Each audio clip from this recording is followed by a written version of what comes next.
People that are on standby in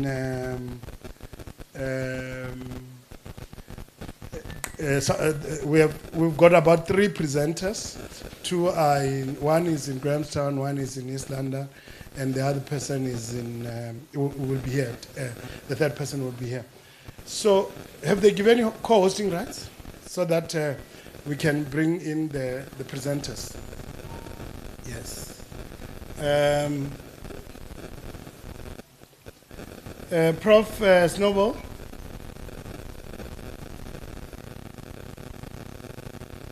Prof, can you hear me? Okay. Everybody. We are about to start. I've just done the introductions, and we're going to start with your presentation. And we have the presentations printed out, but we'll also project here on the screen where we are. We are in a place called Pabalelo, is that right? Which is in Upington, and we have, I don't know how many people are here now, but we're expecting well over 40 people.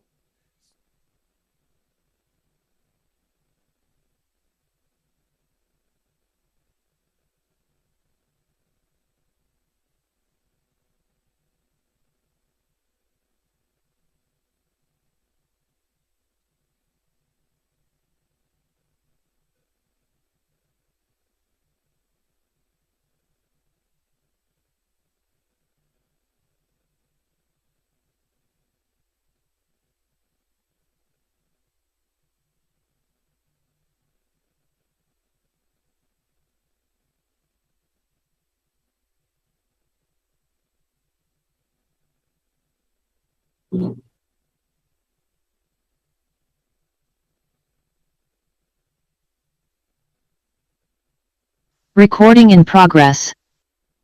Okay. I'm not sure what's happening.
Recording in progress.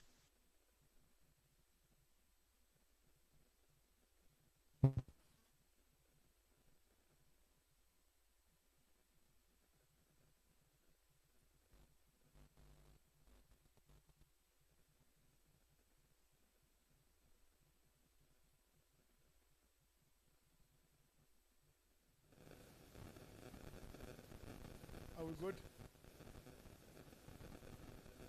Prof, can you come in? Yes, Mboneni. Good morning. Good morning. Yeah, we can hear you. Okay. Over to you. Great. Thank you. Well, good morning, everybody from Makhanda, formerly Grahamstown. It's very nice for me to be joining you today. You can see out of the window behind me, it's a beautiful day, summery day, so it's feeling like almost Christmas time. So I'm here to talk to you a little bit about some of the work that the South African Cultural Observatory did in mapping the cultural and creative industries for the whole of South Africa, for the country, but also for each province. And so because we are in the Northern Cape today, that is where we will be focusing on. So there are some stats but pictures or make it as simple to follow as possible. But I'd be very happy to take questions afterwards. And as Mboneni was saying, you can also have a copy of the presentation if you would like it. Okay, so every 2 years, the South African Cultural Observatory does what's called a mapping study, which is basically to try and see what's happening in the cultural and creative sector in South Africa. And this is in terms of the contribution to the economy, so GDP growth, also to jobs, so employment and transformation, and also to our trade with the rest of the world.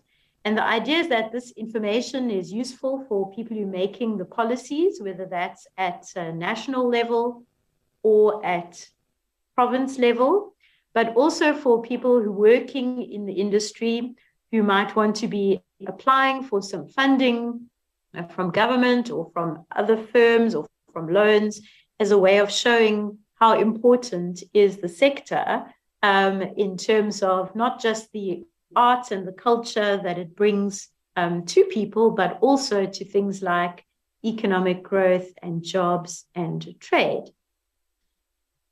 Okay, so the first question we have to answer when we do this kind of work is what is culture and creative industries, or what is the sector, what's in it?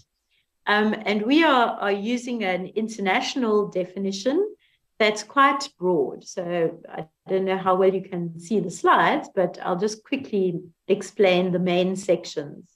So we include in our discussion cultural and natural heritage. So this can be things like museums or natural heritage. We also include performance and celebration, which is things like anything to do with live performance. So this could be a theater, it could be music, it could be a festival. Visual arts and crafts, which is very important for South Africa. So this is fine art and painting, but also any kind of handmade craft work and photography.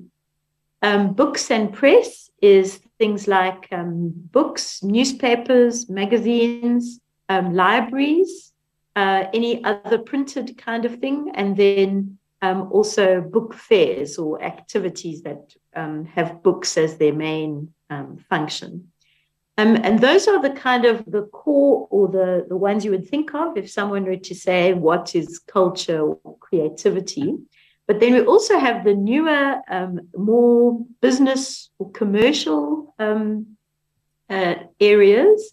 And these are audio-visual, which is like film and TV and video and radio, but also anything happening online. So podcasting, so that's recorded short films, and also video games that many young people like to play. And then the last one is design and creative services. So this is anything to do with maybe fashion design or interior design or landscapes, and also advertising.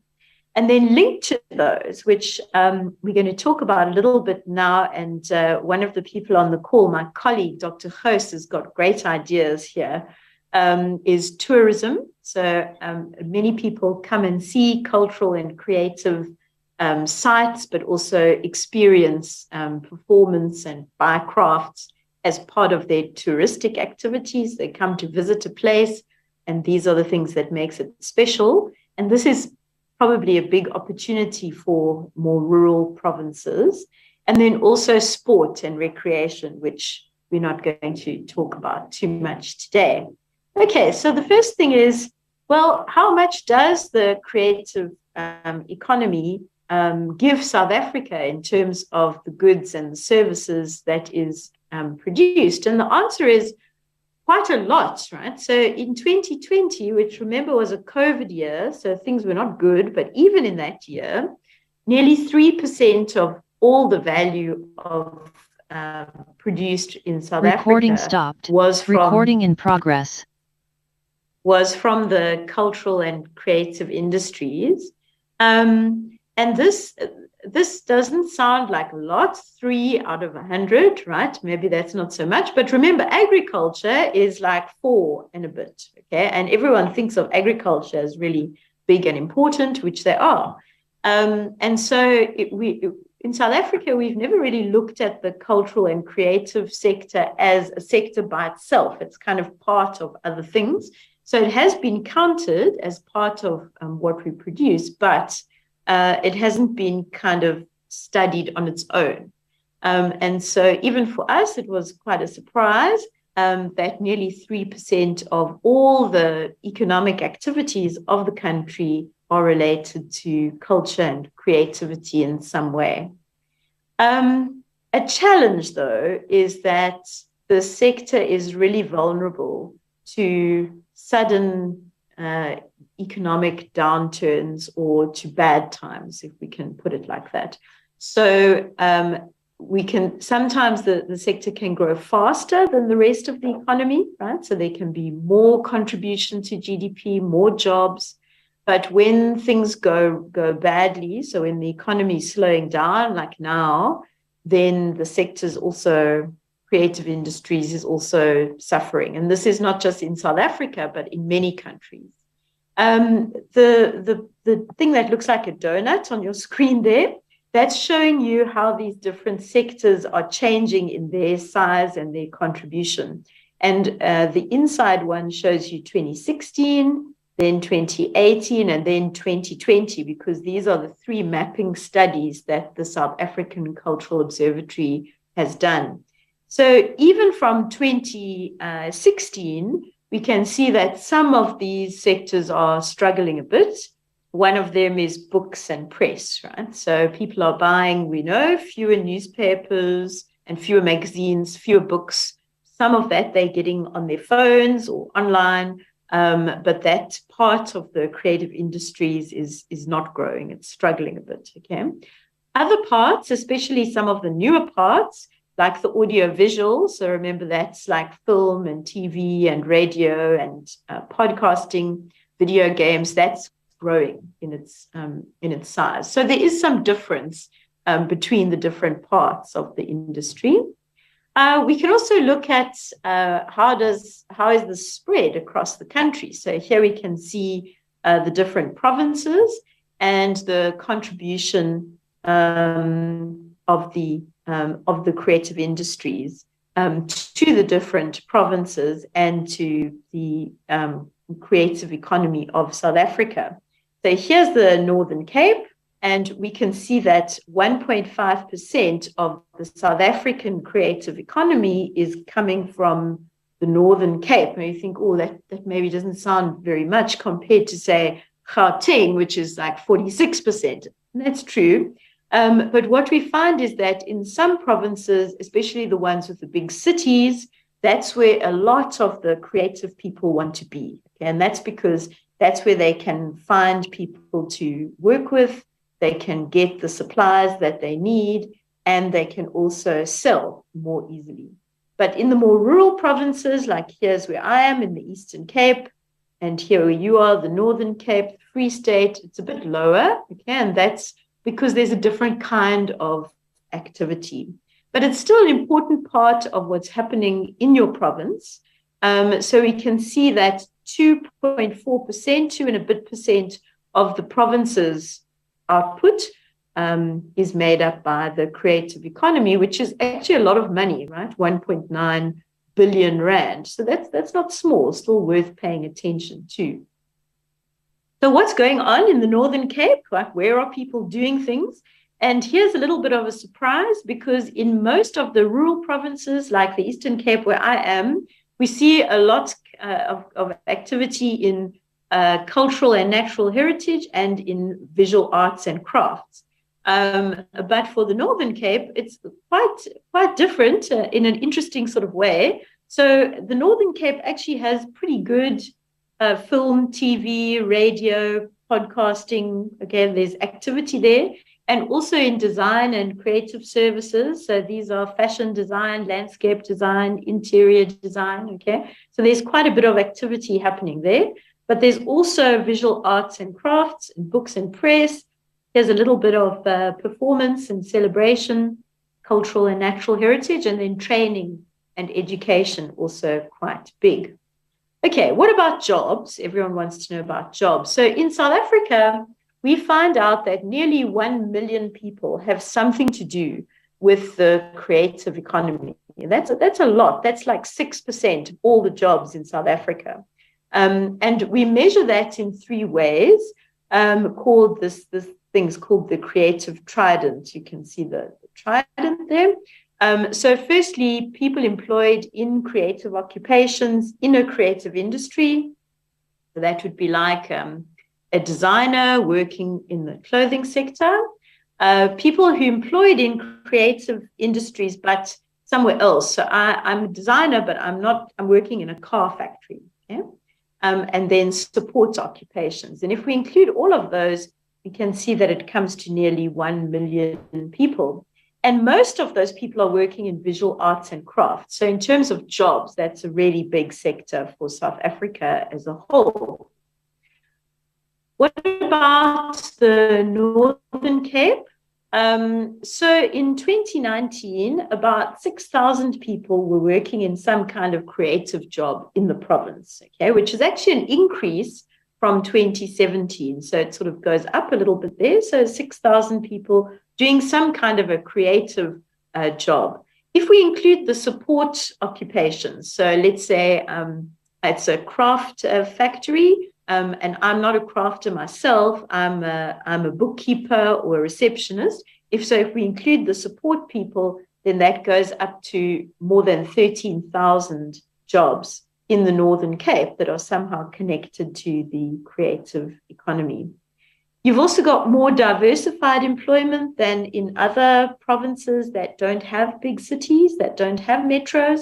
So you've got lots of people working in visual arts and crafts, but you've also got a bigger percentage in books, information, and press, and in design and creative services than we would normally see. So this is a good thing, right? Because it means that the creative economy for the Northern Cape is not just one area, or it's not just dominated by one type of creative work. There are actually people doing lots of different kinds of creative work.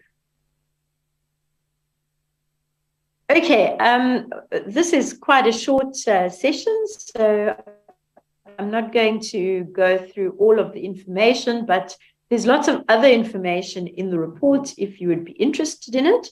For example, of the cultural workers, what population group, how old, the gender split, education levels, and then what kind of jobs is it? So is it freelancers? Are they employed in permanent jobs? Are they an employer, so a business owner? Work status, if they're formal or informally employed, and also how much they earn. Just a note on the formal versus informal. A lot of people say, oh, this is a nice study, but it doesn't include the informal economy. And actually it does, because this information that I'm using comes from the Stats SA household survey. So they don't go to businesses, they come to your house and they ask you about your work, right? So even if you're working in the informal economy, so you don't have a formal job with a contract or anything like that, this would still include people who are doing that kind of work. Okay, and then the last section I want to talk about is international trade. So this is what we trade with the rest of the world, the countries outside of South Africa. How much do we buy from them? And also, what do they buy from us? So the goods that we sell to the rest of the world, that's the exports, that's the blue line in the picture. And the goods that we buy, that's the imports, that's the red line in the picture. And you can see that they're generally moving together, right? So, but one of the interesting things that we do notice is that there's this big drop. So if we're looking at the trade volumes, right? So this is in US dollars. Then we can see what happened with COVID, right? So this is 2020, Q1, everything's fine. Q2, so that's around Easter time, suddenly this big drop in trade, what we sell and what we buy. And that's a very clear indication of what happens when you shut down the economy to control COVID. But the good news is it recovers pretty quickly, right? So by the end of 2020, we can see that we're almost back to where we were before, especially in terms of our selling to the rest of the world. What do we sell? Our biggest thing that we sell is actually our visual arts and crafts. And South Africa is often mentioned as a country that does a lot of trade in this space. And so that's kind of good news for rural provinces. If we can reach those markets, then there would be a market for the rural arts and crafts that South Africans are producing. You might be thinking this is a bit funny here, right? Why are these two? So here's the TV, video, films, radio, and here's all of our design, fashion design. Why is there nothing there? And the answer is because these are traded not as goods, not as a thing, but as something that you would sell on the internet or via your phone app, or access it like that. So we can't see what's happening very clearly here, but we can see that we're selling in some of the other categories. Okay, where do we sell our stuff? So who's buying it? Our biggest buyer is actually what's called the USMCA. So it's the United States of America, Mexico, and Canada. So they buy a lot of our cultural and creative goods. So nearly 40% of everything that we sell goes to them. Another big trading partner is Europe. So that's the UK, France, Germany, so on. And then the rest of SADC. So that's the Southern African Development Community. And then the BRICS. So BRICS stands for Brazil, Russia, India, China, and South Africa. So those are our main trading partners. Who do we buy from? Well, we just love Chinese everything. Okay, so like many countries, our imports are kind of dominated by what China is producing, and also by India. So those are our big trading partners. So how does the Northern Cape look? Well, in 2020, the value of the cultural goods that were exported from the Northern Cape was 1.9 million rand. And this makes up like a tiny percentage of all of South Africa's cultural exports, 0.2%. So definitely could be possibilities for improving that. And it's also a bit down from the previous year, 2019. Okay, so that's the COVID impact.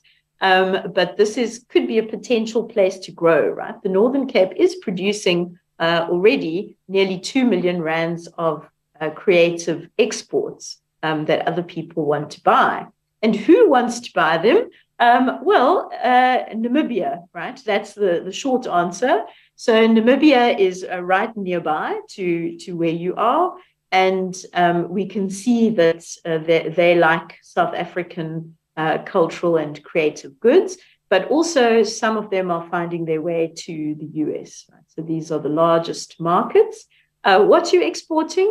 Cultural, natural heritage goods, and also books and press, which is an interesting finding. Okay, so what does all these stats tell us? Well, I think the purpose of the mapping study is to show that the creative activities in South Africa are about identity, it's about art, it's about your history, it's about entertaining people, making them feel happy, maybe making them think more about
Recording in progress.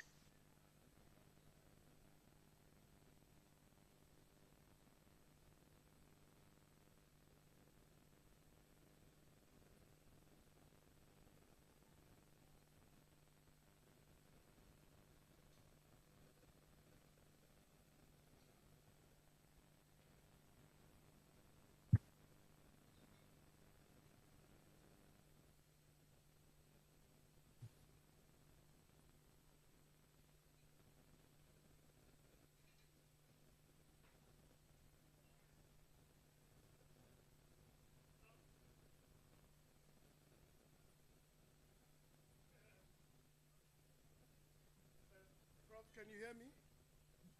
Hello? Yes, I can hear you. Yes, I can hear you. Okay, I wonder whether you want to run a quick one or we should go to questions. What do you suggest? I think I've pretty much finished. Thanks. So we can go to the questions now. Okay. Can we take questions if you guys have questions on the presentation? I'm not sure how many people, and the questions are open to also people that are online. I don't know how many people are online. You can just give me an indication if there are questions so that we can take the questions on the online platform as well. Let's see.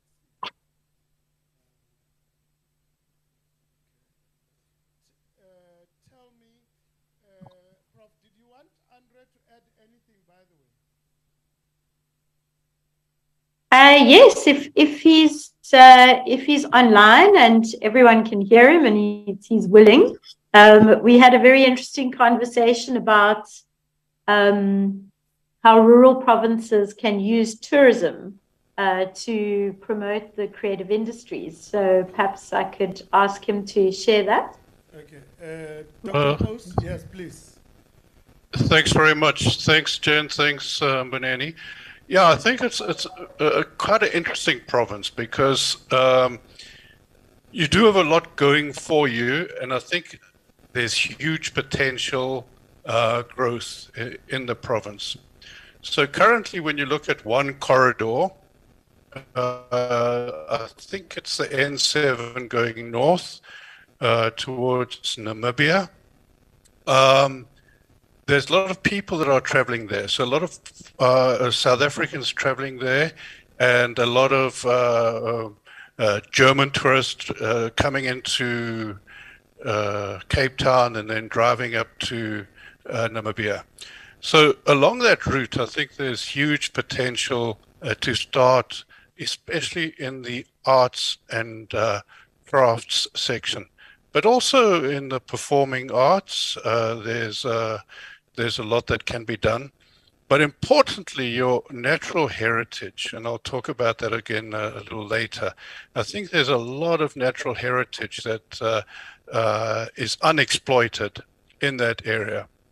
Now, looking at the area, obviously in the north, at the Orange River, we've got Alexander Bay with Alex Core and diamonds, but there's a lot of gems there. So when you look at clustering of sectors and clustering of especially the CCIs, I would be looking at trying to exploit that region for its precious and semi-precious stones, and then obviously incorporating them into jewelry and other items, and try and make it kind of like the world hub of creative wear, that people, when they go to Namibia, they have to stop off somewhere there to get their jewelry and other valuable goods. And it's something like, I remember when Elizabeth Taylor and Richard Burton got married, and that ages me a little bit, but they went to Botswana to buy their diamond. So you want something like that, just to give it a good kickoff where we could get a lot happening there. And then obviously tying it in with the flowers, which again, you've got your world reputation for. So drawing on what your strong points are, then trying to exploit them and maximize them. And then obviously, as economists say, get economies of scale and especially externalities, where we can start getting external benefits from what you have and what you can do. So that's the one corridor. But then you've got a couple of nodes that I'd also look at. So in Kimberley, you've got the big hole and a lot of wartime museums and etc. And again, exploiting your cultural and natural heritage, and then the reputation of being the diamond capital, starting to get people that come visit, showing them the again, bringing in the performing arts a little bit, and also visual arts, and then also crafts. Then you've got these huge parks around the province. Many of them are relatively, well, not as well known as the Kruger National Park, but my cousins won't go a year without going to one of the parks in the Northern Cape. So there is, again, a growing positive reputation. And each of those areas, so the Hrabis Falls, for example, you've got a lot happening there, but how can you make it bigger? Kalahari, how can you exploit, get the CCIs, the creative and commercial, cultural and creative goods into that area. So I think tying it into cultural tourism will bring a huge impact, potentially a huge impact on the area. So I'm not sure if there's any people from the provinces that are there, but I would definitely be working with the provincial tourism and try to exploit cultural tourism to get that sector growing. Again, you've got such a lot of diversity that there with the Nama people and other San groups that are there, the languages, the music, the mission stations that have been established over time that have all got a lot of interest from Europeans, but also from the rest of the world, where you can sell and create more commercial interest in the cultural and creative sector. So if there's any questions, I'm also happy to take them. Thank you, Andre. Is there anybody who has questions on what's been presented or anything related to the research in general, so that we can take the questions if there are? Okay. Going once, twice, 3 times? No. Okay. We don't seem to have questions, Prof. Snowball. So I think on that note, let me thank you so much for taking the time to do the presentation and bearing with us on the technology aspect. But these are some of the things that happen when we're doing hybrid sessions. We're going to have, oh, there is a question, yeah? Can you just say your name as well? Yeah, please do. Please go ahead. There's a comment, Prof. Snowball. Yes. Good. Do you just say, please, we could just say your name as well and what you do? My name is Ms. Aisha Pinto. I work for the Crapers, specifically Mr. David Karisep, who is the successor to David Craper. As I'm sitting here, I'm boiling. I'm disgusted at the Cultural Observatory for hosting this event in a shack. Not for Jen, so I'll be able to answer that question. Are there any other questions for Professor Snowball? Okay, no comments. But if I could just respond to you very quickly. So when we do the workshops, so we look at various areas. We could have had it in town, and we decided that let's have it in the township, and we spoke to the people that are involved in the community arts center. So sometimes you don't win, you know, you take it to town and people say you only take the money to town. You only give the money to the people that have already made money. And we thought it's a community center, it makes sense for us, it's accessible, and that was essentially the thing.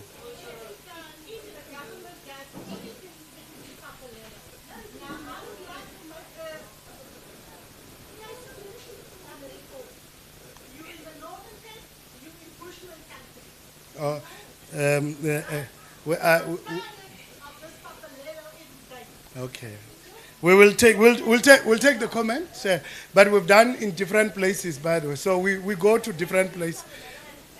Sissy, it's okay.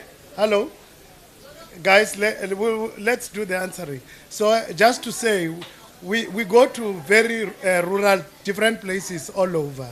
So not just here. So we've done in. We've done it, even in Kimberley, we've done it, so we choose different places. But we'll take the comment and we will note it. So you hear? Andre and Jen, thank you so much for the presentation, but you can stay on and you can obviously add if there are any things that you can add. But we're going to have Sabet, who's going to be the next presentation. Good morning, colleagues. Okay. Good morning. Goeiemorgen in Noord-Kaap. It's nice to be able to speak to you. Can I just check there? Can you guys see my screen? Yes, we can see your screen. All right, colleagues. Thank you very much. I'm gonna take you through the research agenda, and please, we'll be quick, and then this is a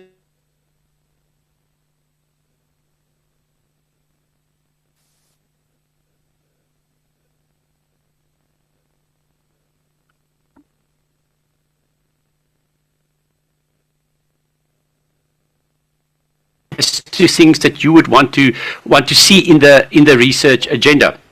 So basically, a research agenda, as you can imagine, an agenda is a list of things that you want to do, and it's not necessarily all the things that we can do, but this is a list of things that the sector, the government officials, the researchers, everyone together has said, guys, these are some of the important things we don't know and that we want to know. So it's basically telling us what are the things we need to start looking at to understand this sector in a better way. So when we started this process in 2015, 2016, we identified, when we started the Cultural Observatory, we identified 24 research topics. We said to ourselves, there's 24 things we don't know, and we're going to quickly sort these things out. Now, as the research process developed, we obviously came up with new things, and new questions emerged. So out of the mapping study, a lot of issues came out that we wouldn't have known if we had not conducted the mapping study. So as you could see there, over the last couple of years, the research agenda has exponentially increased. So you can see there, we're sitting at the last count, we had 334 research items.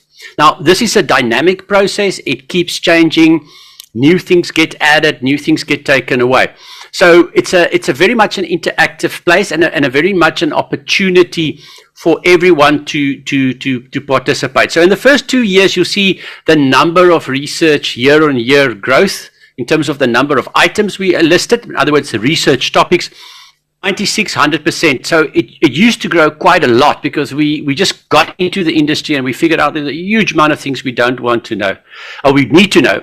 And then after a while, we saw that the research agenda kind of plateaued, and the year-on-year growth has not been as extensive as during the first 2 years, which is kind of what you would expect, seeing that we've been focusing so much resources on research and providing support in terms of the research process. When you look at the document itself, I'm not going to go through the whole document with you because it's a fairly long document, but it's a very easy document to understand and to use. So basically what the document is, when we look at it now, I'll show you, it has a first component where it will provide a little bit of a summary of the general research problem or the research requirement. There's a second section.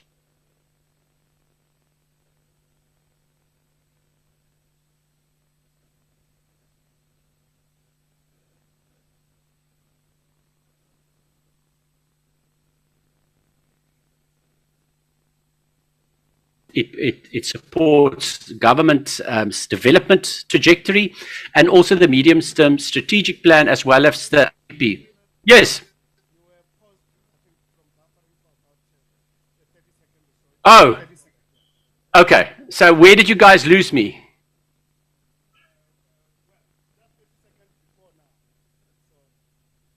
Okay. All right. So let me just explain to you how the research agenda works. If there's something that goes wrong, guys, just shout and I'll go back. So generally in the document, you will see that there's a theme. Currently, there are 15 themes in the research agenda, and there's usually a high-level explanation or a summary of what the broad research problem is or the challenge is within that particular theme that we are trying to address. So if you look at this example here, we are talking about economic analysis. And remember, in 2015, there was very little data available before Prof. Snowball and her team started work on mapping the cultural economy. All right. So at that point, this is a particular problem. So we just tend to describe general terms what the problem is. And then we list the research items. In other words, these are the topics. So these topics are obviously to be used by government to say, guys, these are something we need to solve. This is a problem we need to solve. But it's also a very good place for researchers. If you're out there and you want to do a master's or a doctorate, this is also a very good place to find very nice topics that you can use for your research. So we list the item. We show how by addressing that item, we can meet the strategic outcomes of the Department of Arts and Sports, Arts and Culture. We align it to their annual operational plan and the annual performance plan and strategy, as well as the National Development Plan. So you'll see in the document, there's a whole bunch of, we now have over 300, and they are basically spread over 15 themes. So I'm not going to go through all of them, maybe just highlight some. There's obviously social cohesion and nation building, which is a key driver for the department, trying to understand how do we measure social cohesion. A lot of those topics are around how do you measure social cohesion, where are we now, how do we compare to the rest of the world. And obviously you can see there a lot of the work, the majority of the things we don't know or we want to research focused on developing better policy, but also then enhancing implementation, because you can't talk policy if you don't talk implementation and you don't talk impact. All right, you'll also see there's quite a lot of support, and there's always a lot of questions about what is it that government is doing at the moment to support the sector. How much money is being spent? Where is it spent? These are the kind of requests for information that's come out of, very much out of, similar to the one that you are at now. And then obviously you could see, because of the importance of the economics in the process, not that it is the most important, but it is a fairly important aspect. A lot of the topics also focus on economic analysis. So you can see it basically covers a lot of the dimensions that are in the UNESCO frameworks. And also sometimes it's also very seasonal. You know, sometimes when the whole new legislation around IP came out, a lot of topics emerged around IP, cultural diplomacy, you know, libraries, all those kind of aspects. So basically in terms of its strategic outcomes, the core of the work that is listed in the research agenda supports research that is aimed at job creation within the cultural sector. So growth and job creation, and you can see that's kind of where the bulk of the topics are lying, because I think that is for government and for everyone, that is a critical, we need to find critical ways to make sure that the industry can sustain itself, there's sustainable growth, but very importantly, there's equitable growth. Equitable growth also pertains to the spatial economy. I think you've highlighted the issues now. Robert Chambers talks about the rural and urban biases that we have to overcome. How do we distribute the value that is being added in this economy across the spectrum? All right. So you'll see there's a whole bunch of topics around that. We also align the research agenda to the strategic imperatives of government. So remember, at the end of the day, government has to puts a lot of resources into supporting the sector now, and it needs to make sure that we also support government in terms of providing answers to some of the questions that they have on how do we solve particular things. So I can just give you one example. One of the things we looked at, and if you go onto the Cultural Observatory website, you'll also see a lot of the work focuses on particularly the policy work on how do we solve policy problems. So one of the problems, for example, we looked at, and I'm biased because I was part of that team, is we looked at what are other countries doing in terms of setting up centers, cultural centers globally, and how do they use advanced trade? How do they use that to advance the industries? And what is it that we need to do as a government? So that's very much also linking what we're doing to the strategic imperatives of government, and then also to the medium-term expenditure framework or strategic framework. Obviously, this is an extremely important aspect to also demonstrate to other sectors the importance of where we are playing to support the national drive to enhance development in the country. Obviously, that said, we also support the National Development Plan. So you can see there's a 5 or 6 chapters in the NDP that relate directly to what we are doing in the research agenda, with the majority of that work actually focusing on developing the state and helping the state to enhance its delivery systems. So I'm going to just park there for the moment. So if you have an opportunity and a chance, you can actually go and download the research agenda for yourself, and you can go through it and you can read through. But we're now I think at the point where I think it would be fantastic for all of us to sit down and maybe talk about, are there any research issues or problems or challenges that you feel is important, that needs to be elevated, that needs to be put into this kind of a document, so that we can obviously all this information and update the research agenda. You may not have, you may be reflecting on what you've seen today, and you may think a bit and spend your time on it. So don't worry if you don't make an input today. You can still send us emails, or you can go directly onto the SACO website, and there you can just say, this is my topic. Please, can you add this to the research agenda? So having said that, colleagues, I think I'm going to hand over now to the floor. I'm sure there's maybe questions or things you want to ask me. So please feel free.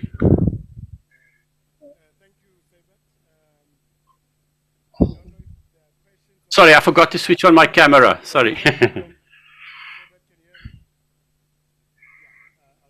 Yes, I can. Yeah, okay. I'm just opening for questions on the floor, but I just wanted to emphasize that these are what Sebet was saying is that in the case there are areas you think we must put more effort on research, you can feel free to suggest, and even if you don't suggest today, you can also reach us on our website, on our email. If you can just project that page that had our details. But there's a question or input or comment from the floor. If you could just say who you are and before you make you ask or you comment. Yeah. He's going to give you the mic. There.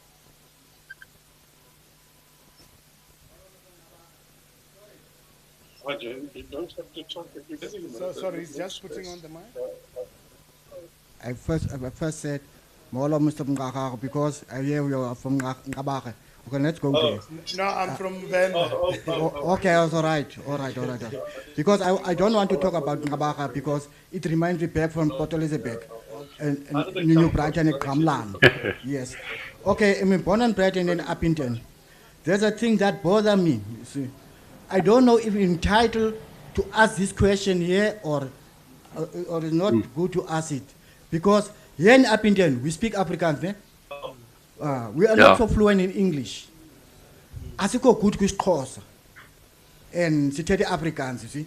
So, the man did Afrikaans, did English, and then talk to you. So, man, if you are entitled to answer me this question, I will appreciate that. But if you mustn't, You can ask in Afrikaans, Dr. Jy kan Afrikaans praat, ja. Yes, ek sê dan reeds. Geen probleem. Ja, ek sê dan reeds, ek wil hê ek moet op een taal praat, want hier in Upington, soos ek wat gebore is in Upington, in Hoogjoburg, E126 Voorstraat in Hoogjoburg, dus Upington nog klein. Onze daar swart tale gepraat, maar toe Pabalelo gebore word, toe word Afrikaans gepraat. Nou wil ek en ek as ek dink moet op Engels gaan nie sê dan. Ek moet dan verduidelik hier en daar. Man, ek het 'n vraag hierso. Hy raak blikse mense. Hy raak Pabalelo se mense. Ja. Kan ek dan vra omtrent die Tatu Mandela se speech? Kan ek as 'n geregtig? Ja, vra enige tyd. Ja, man. Enige tyd. Ja, ek wil gehoor het. Hoekom ons mense we are excluded from Mandela's party? I agree. But the youngsters are included. Why the reason? What have we done to Tatu Mandela? Sumenze ntoni Tatu Mandela? If basumenze into, let somebody apologize on behalf of us so that you can sleep in peace, because this thing hurt us. Every time you hear Mandela's party, no, only the youngsters. Even then blackies. Some people, they don't know I have a house there in blackies. Some people, they don't know, they know only the house in blackies. There was a time, a certain person came here in blackies. They don't even tell blackies people. You see, they were surprised when somebody from Kimberley gave me a present. You see, I don't want to call his name. So, benfuna ukuqonda le ndaba kaTatu Mandela na asifuneki thina abantu abadala na. You see, ons omense van blokkies en Pabalelo oras ons geregtig by Mandela se partytjie nie. Of ons net geregtig om te kry gemaak vir die stemmery. So as ons geregtig is, dan moet ek hoor. As ons vir Tatu Mandela iets verkeerd gedoen het, dan moet vir ons op pleit vir ons vergifnis. Want die ding eet ons. This thing hurt us. You see? Okay, die map en die mila baba se gemaak. Alrighty. We'll take the note. Sebet, if you can just hold, there's another hand. No problem. No problem. Here. Yes. Can you give us the mic? Tamel, please bring the mic this up. If you can just say your name and all right. What you do. Good day. My name is Yanga Makaloza. It's not a question, it's just a suggestion. It will be prudent for the attendees to have the presentation, therefore they can make input, because that was a very short summary. For them to be able to make an input, they need to have the full document and read through it, and then they'll be able to add on it. Thank you. Yeah, no, we've printed the document. Do we not have enough? There was a mix-up. Okay. No, it's fine. We'll distribute. I thought we had enough, and we apologize. Sebet, do you want to deal with the question or what was raised before I can? Yes, I can. Make a comment. I can. Yes, I can. So what I'll do is I'll have a quick comment in Afrikaans, and then I'll translate that in English as well. Let me start in English. I think the important thing is that the issues that are raised not necessarily what we are dealing with in terms of what we can do as researchers. But what is very, very important is the point that is raised here is something that we have not looked at. We look at exclude on race, on gender, on a range of other areas. But I think what the speaker has raised is very important, and that is also that we cannot exclude people because of age. And I think that is the kind of research that one needs to look at. One needs to be in the committees to understand the frustrations, to understand what is able to deal with issues of social cohesion. And that's very, very important, because we are trying to build an economy that is inclusive, that brings people together. So I've taken note of this. I think it's very important. There's so much knowledge that we lose when we discriminate against people with a lot of experience. And let me tell you an example. I used to work in Rwanda, And I was sitting in the office one day and I was speaking to the colleagues and asking them, but guys, how can you not, there's a problem. How can you not solve it? It's fairly. And the guy turned to me and he said, you know what? We don't have any older people here to tell us how to do it because they are literally dead. So the important thing is we cannot let the knowledge that is in indigenous knowledge systems, that is in different cultures, go lost, and especially in the older sector of our society. I guess I'm also getting there. It's very important that we capture that information, we deal with issues of social transformation. So die groot probleem is een van om mense uit te sluit. En die hele doel van ons ekonomie is om nie mense uit te sluit nie. En wat ek baie van hou van inset wat gelewer is mense is baie keer geneig om net te kyk na ras en geslag en kultuur en allerlei goed wat mense uitsluit en afstand en waar hulle is en waar hulle bly, maar mense vergeet baie dat mense uitgesluit word op grond van hulle ouderdom. En as ons mense uitsluit op grond van ouderdom en ervaring, dan verloor ons. Want daar's soveel kennis wat verlore gaan as mense dit nie deel nie. So ek dink dit is baie belangrike punt wat die spreker aangeroer het, dat ons moet daai kennis wat ons gemeenskappe is, moet ons in mekaar intrek. Dit is belangrik vir ons kultuur. Dit is belangrik om 'n kultuur te kry wat leef, wat kan aanpas, wat kan groei. I think, and then the second question, I think it's a good suggestion. And I also think, as we said, it's a good place for everybody to maybe go and look at the document and read it, and please get in contact with us if there's anything else that you want to say and want to raise. So if there's something at the moment that you think this is a very important thing that there should be some kind of research on, please raise your hand and tell us. So as julle weet van enige stukkie navorsing wat nou belangrik is, wat julle voel, dit sal baie belangrik wees. Dit is belangrik vir my gemeenskap om hierdie goed te weet of om vir iemand om hieroor navorsing te doen. Kan julle vir ons dit direk aanstuur op e-pos of met die mense gesels wat nou daar in die vergadering is, of ons kan nou net, jy kan dit net nou noem en ons gaan hom neerskryf en ons seker maak dat hy in die agenda is. Thank you very much. Thank you, Dr. Liebenberg. And I suppose there's not much to add, really. Obviously, given South Africa is a very diverse country, and of course, we only represent a very small part of government, and wherever we find ourselves as human beings, if we have a contribution and we think that we can add value to anybody, and we do it that indiscriminately. Certainly, of course, not all of us can speak all the languages, obviously, given the history of our country. I come from very far north, where I could only speak one language for a very long time. But we try. That's why we try and bring as many people that are as diverse as possible. I don't know if there are any other questions, comments that I can take for Dr. Liebenberg. Anybody? Okay. Yes, sorry, can we just give you the mic? Thank you. There's a question, Saiba? Dr. Liebenberg. Okay, no problem. Yes, I will be sending you a detailed email. I'd just like to know now. Thank you very much. I'm not sure you will be thanking me. I would just like to know your categories that you have decided you research on, because I don't have a copy of your document at the moment. And the previous speaker said, no, you have to ask me. You don't take photos. No. It's okay. So please, please don't take a picture if she's not comfortable. It's okay. Don't take a picture if she's not comfortable. Okay. Please go ahead. As I was saying, I would like to know what are the categories that you will be focusing on for your research, because our interest is indigenous knowledge systems. Yeah. Okay. Thank you so much. Dr. Liebenberg? All right. So, yeah, let me explain to you the process, because I'm also quite Can you hear me? Yes, yes, we can. Okay.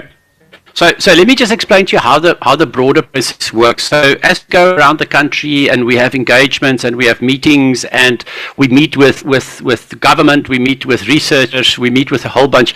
People in forums like where you are now say to us, look, we think indigenous knowledge is something that we are very keen on and we want to see research on that. And then we have a discussion and say, so what is it about indigenous knowledge systems that you want to highlight? What do we, so it's a question of identifying particular problems and particular needs. We then take those problems and we just put them into this document, which is like a big record of everything that everybody just throws in and says, look, we think this is important, we think that is important, and we don't give it a value, or we just make sure that those inputs are recorded.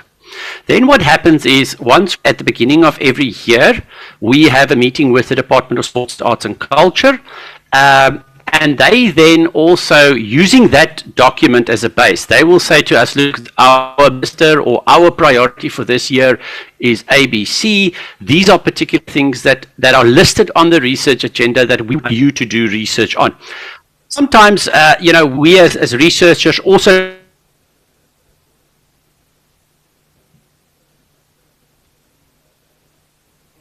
are we buffering? Is the network buffering? But I don't know if you can hear me, but... and they've always been taken, and I can give you a very good example. We spoke one day, we said to our colleagues, you know what, you need to do something about the gaming industry, you need to do something about esports, because globally it is a massive industry. Sebet, close the video and perhaps just use the audio. Sebet, please close the video and just use the audio only. Guys? Yeah. So I was saying, please use the video or the audio only. Don't use the video. Yes. Yeah. Thank you. Yes, I'm doing. Okay. All right. Yeah. So it's a mixture of the industry and it's a mixture of the department then telling us what research we need to do. So if you are talking about indigenous knowledge systems, I'd really like to know, is there anything particular with regard to indigenous knowledge systems that you would like to see elevated on the research agenda? Thank you. Yeah, she has something. Luto, guys, can you please be ready with the mic, please? We'll come back to you. There's one more question. Please be ready all the time. Education. Starting at the creche, at the preschool. So now, I am talking about two things here. I'm talking about the Nama, how we teach our children Nama, one. And two, I'm talking about a standardized curriculum to be used by the Khoya and San children around the country. How do we do that? That's what you need to look into. And then, lastly, let me not hog the mic. That's why I'm going to send you an email rather. Lastly, when we talk about education, what has been now I'm talking about education in Nama, from the smallest child up to higher education. What has been the Namibian experience and lessons that is implementable here? Thank you. Thank you so much. Sebet, please bring the mic to him. Sebet, just hold it. Oh, thank you very much. That is a... Tembel, Sebet, please just hold. We want one more question to yeah. Can you please just be ready with the mic all the time? No, there's a question here first. We'll come to you. Let him ask first. I think it's closer and related to what she was just saying now. I wanted to understand the research in terms of cultural observatory. We are in a place whereby we have Nama, we have Khoi and San. As a radio station, we were busy last year with an audio dictionary of a new language. Now, last month, we celebrated African indigenous people, but we couldn't find anything documented that we can speak about on African people within our region, within our vicinity. It's difficult to get those things. How far is the research going, and in their agenda, can they add the research on languages? How do these people live? What is their culture? What do they eat? The medicines they used before. The language is dying, the one that we did in audio dictionary. Only 2 speakers are fluent in it now. We had to do something about it. But how many languages are suffering like that? How many people are suffering in terms of their ethnicity dying? Thank you. Let's give the mic to him. Sebet, you will comment after that. Thank you. Please go ahead. Okay. Hello, it's Samuel Kaza again. It's not a question. I can say I'm thankful about what I hear now. You are doing a very good thing to teach as you said, to teach English, teach the languages. Because here in Upington, I want to be honest. Even my own child, if I speak within my language, net papa verstaan nie what they say. You see, you are right, man. Come again and teach our kids many languages. Please, gentlemen, I'm thankful about the thing you decided to do. Okay. Baie dankie, man. Julle moet dit nie vergeet. Is 'n goeie ding om alle tale vir die kinders te leer, want 'n polisie kom in. Jy kan nie sê steek daai ding weg op Sotho taal. Hy sal wel weet op Afrikaans wat sê jy weet die polisie, ja, bo. You see? Yeah. Thank you. Please pass the mic. We'll take one more, Sebet, and you'll answer. If you can No problem, guys. If you can just say what your name is. My naam is Anna Joseph. Ek is van Papalelo hier op Upington. Ek wil net sê, ons ou mense, as ons gewoond is daar iets, 'n funksie vir iets of 'n vergadering is, dan moet dit oopgemaak word met 'n gebed. En die tweede punt is, ons mense, jong kinders wat hierdie projek het van hierdie werkswinkel, ek wil vir die government vra dat hulle tog agter ons kinders kyk. Met hulle se voorraad en met hulle se plek wat hulle kan ordentlik by werk, want hierdie werkswinkel het hulle maar self uit hulle eie so opgebou. So ek sal vra dat die president kyk na hulle behoeftes, hulle se inkomste wat hulle moet kry en al die goederse. Ek is trots op die kinders en het baie mooi goed hier binnekant nog gesien wat hulle met hulle se hande doen. En ek wil hê daai goederse wat hulle met hulle se hande doen, moet op die skerm gewys word, sodat die hele land kan sien wat hulle maak. Hy moet nie net in geheim gehou word nie. Ons moet sien op die skerm wat die werk hulle doen. Want dit is 'n mooi werk wat hulle doen, wat ek gesien met my oë saam. Ja, sang. I believe you would have heard that. Can you tackle all of them, starting from the lady? Yeah. About knowledge systems and something. Okay. Yeah, the first one is a very, very, very, very interesting. Can you guys hear me? I think that's very, very fascinating in terms of a standardized curriculum. I don't think it's been raised in any discussions that I have been involved in. So I think there is something that definitely needs to be. I fully agree with you. Once we have things standardized and it's codified and it's put into a system, it goes a very long way to not just preserving it, but to also advancing it. So I thank you very much for that input. I think that is extremely important.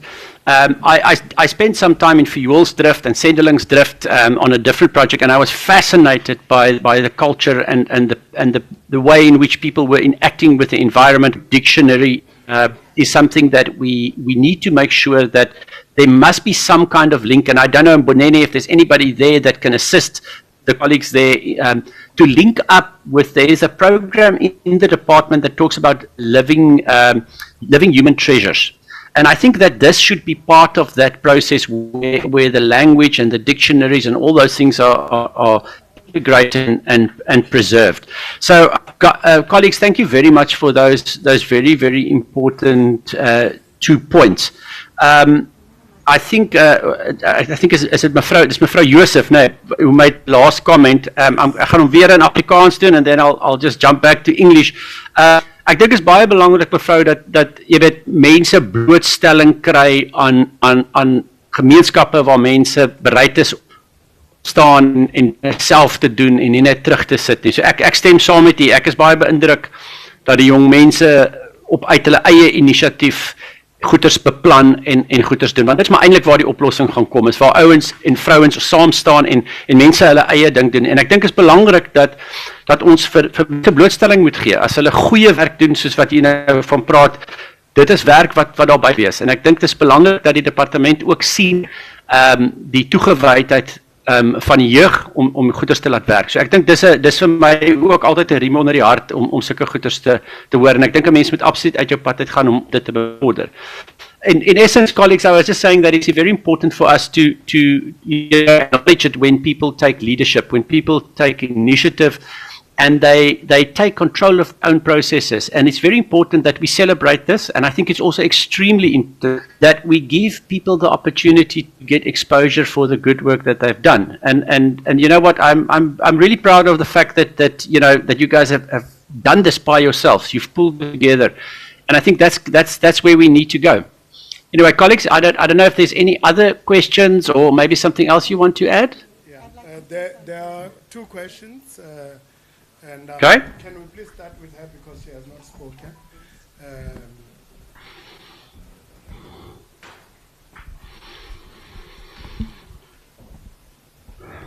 Goedemiddag, ek is Katrina Ali. My vraag wat ek wil vraag, curriculum, ons praat van die curriculum. Ek wil net weet, die Khoisan, hoekom het dit so lang dat ons curriculum van die Khoisan moet in die skole geïmplementeer word. Hoekom word dit nie geïmplementeer nie? Vir jare, kyk nou, ons is die oorspronklike mense van die land en ons taal is nog eers in die curriculum nie. Ek wil net weet, volgens research, wat is die rede dat dit nie kan ook in die curriculum ingebring word nie? En die ander wat ek ook sê, in ons kultuur is mos, as hulle oorskot, onze mense is mos baie kere oorgevat, soos weet, in 'n paar jare na ander lande toe. Nou as die oorskot kom, dan word onze mense nie gekom begrawe waar hulle se families is nie. Dan word hulle by 'n ander plek hulle begrawe en met ons tevrede is daarmee. Van ons het dit oorgekom. So ek wil net weet hoekom word onze kultuur en tradisie so geminag. En ons is die mense van die land, dit weet die wêreld. Ek wil net weet, want ons wil regtig die curriculum, ons wil ons kinders leer. En van, soos die vorige sprekers het, van crash lever, ek het 'n Nama skool, en jy sukkel regtig, want jy het nie eers die nodige leermateriaal nie. Jy sukkel en ons is, dit gaan jaar in en jaar in daar. En ons kry nie geld nie, ons sukkel. So, ek wil net weet, hoekom neem dit so jare om dit te implementeer vir ons? Thank you.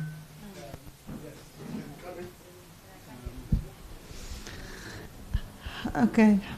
Mr. Liebenberg, last statement, I promise I won't talk after this. I would just like to underscore. Yes, it's important to make the new dictionary because everybody is entitled to their cultural rights.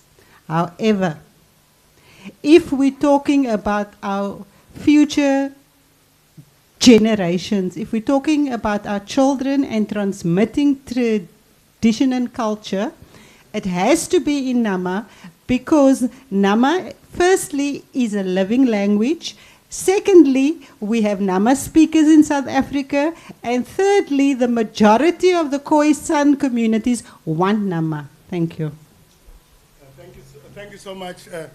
Perhaps let's take those two questions, but perhaps just to underscore, you know, all our cultures are transmitted through language, and it's an important one for sure. And I'm sure that we've noted it as Seibert says. So when we do these workshops and when we go across the country, what we do is that we take the notes. Obviously, we're not the department, but we take the notes, take them back to the department, that these are some of the most strong issues, strong opinions, strong issues that they would like the department to tackle, or whoever is involved. So we are obviously taking all the notes about the things that we've raised. The various people have raised the various things, and we'll take the notes, and we'll definitely share with the department. Dr. Liebenberg. Just a short comment on the two questions or two comments. Are you there? Sorry, can you hear me? Yes. There we go. Sorry, guys. Okay, I'm going to do the Afrikaans English again. Mrs. Ali asked us why is it so long for Nama and Koi and San to get formal recognition, to get into curriculums and all of those things. So I'm going to answer in Afrikaans and then I'll jump back to English. Ek dink mevrou Ali, dit is 'n baie belangrike vraag. En dit is iets wat ons definitief gaan moet navorsing gaan uitvind hoekom dit so is. En ek dink dit is 'n partykeer moet 'n oue navorsing ongemaklike vrae vra om by die waarheid uit te kom en by die oplossing uit te kom. So ek dink dit is 'n baie belangrike vraag. Dis interessant as 'n mens kyk na die res van die wêreld waar die eerste mense se kulture absoluut ingeneem word. As jy kyk na Nieu-Seeland, jy kyk na plekke soos Kanada waar die absolute integrasie van die kultuur is en mense die inheemse kultuur absoluut celebrate. So ek dink dit is 'n baie belangrike aspek van ons kultuur as Suid-Afrikaners. Ons moet inklusief wees. Ons moet hierdie kulture, ons kan nie bekostig dat hierdie kulture verlore gaan nie. En ons moet hierdie kulture, ons moet dat almal deel hê en dit verstaan. So ek hoor 100% wat jy sê en ek dink dis baie belangrik dat ons daarna gaan kyk. Ek het ongelukkig nie vir jou 'n antwoord nie, maar ons as navorsers gaan ons baie hard druk om te kyk of ons 'n antwoord kan kry. The question was basically, why has it taken so long and why have these First Peoples languages and cultures not been incorporated into curriculums, into programs? And the long and short is I really don't know the answer. So for a researcher, that is a very important area that we're going to definitely raise this issue with the department, that we need to find out why is it happening? But very importantly, we also, once we've said and determined why this has not happened, we need to find a way to make sure that cultures and the cultural aspects get incorporated. I also raised the point that in other countries, First People's cultures are very much celebrated and everybody in the country is proud and it's inclusive. So I think the point is very well made, that we need to find a way to make sure that there is a general celebration of First People's cultures, and it's an exceptionally important part of who we are as South Africans. So I think that would be the issue of the returns, of the remains of people that through colonialism, apartheid, through all processes were left outside the country and that are brought back.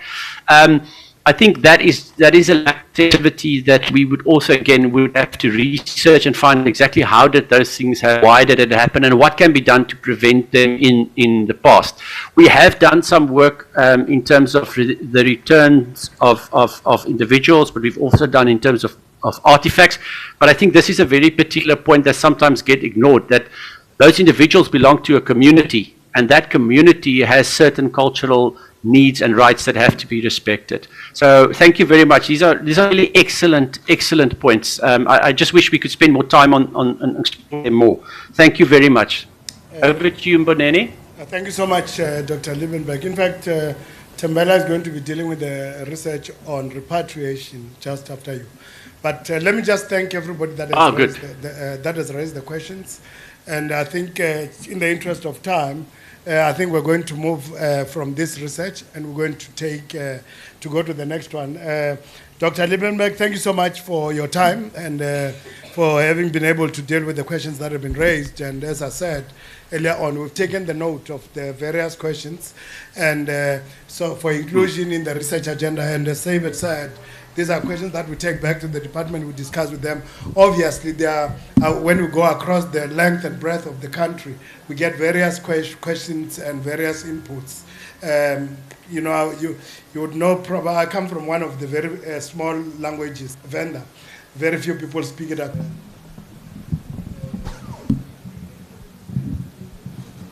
Can you see your invitation? Is it good enough? Was I lift it? No, this should be, yeah. This should be.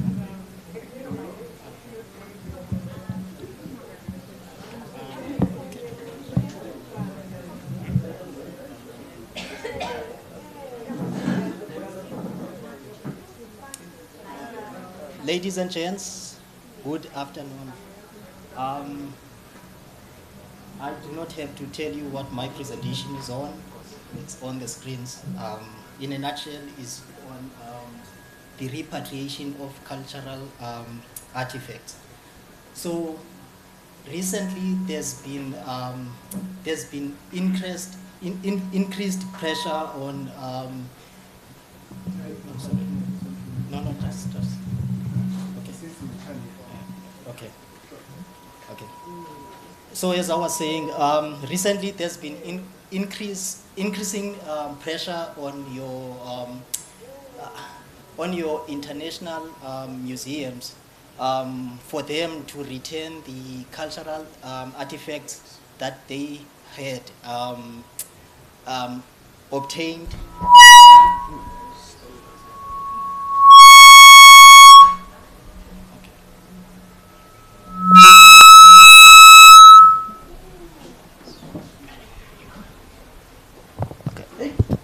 Okay.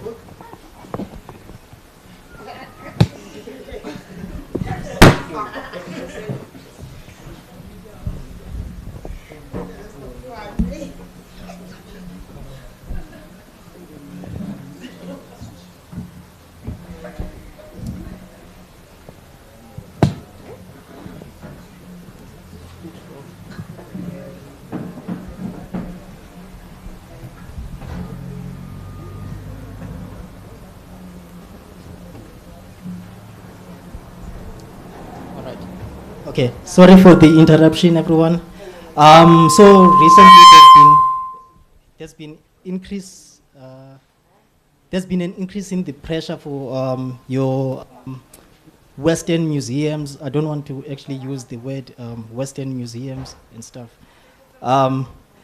For them to return these artifacts they obtained from the continent of Africa during the colonial times.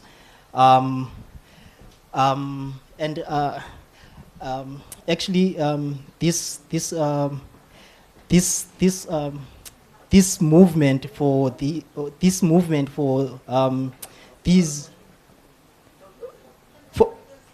Sorry. Okay. Okay. Actually, the prominence for these Western museums to return these cultural artifacts to the African continent was made more, was given more support by the French President Emmanuel Macron, who commented basically on the unfairness that your African cultural artifacts, most of them are overseas in your Western museums. Whereas the African continent only has a very few amount of those cultural artifacts.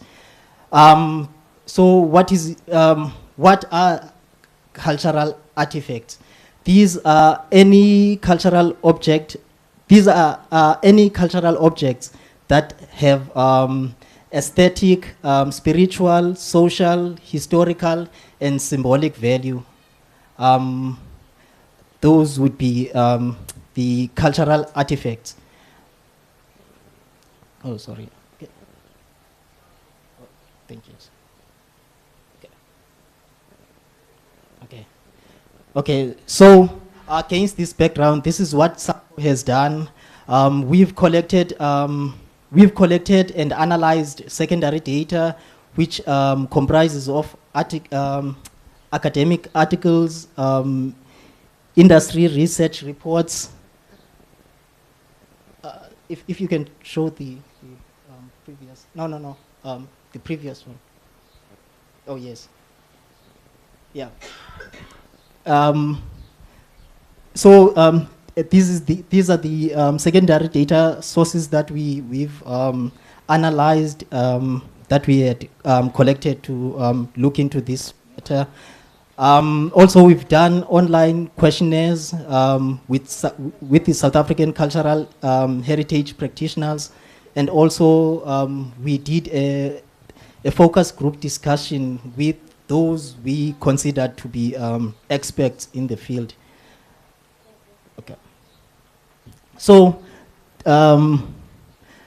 So this is what we wanted to achieve from the study. We wanted to do an analysis of the arguments that are for and against this repatriation of these cultural artifacts. Also, we wanted to apply the theory of total economic value in context of the country and stuff, and also and also discuss some case studies of African artifacts that have been subject of repatriation debates, and explore ways in which repatriation could take place and suggest a way forward for South Africa. So this is what we've learned from the research that we've done, that there's a need to start a list of significant cultural artifacts that are being held outside. However, we need to decide what to include in the database.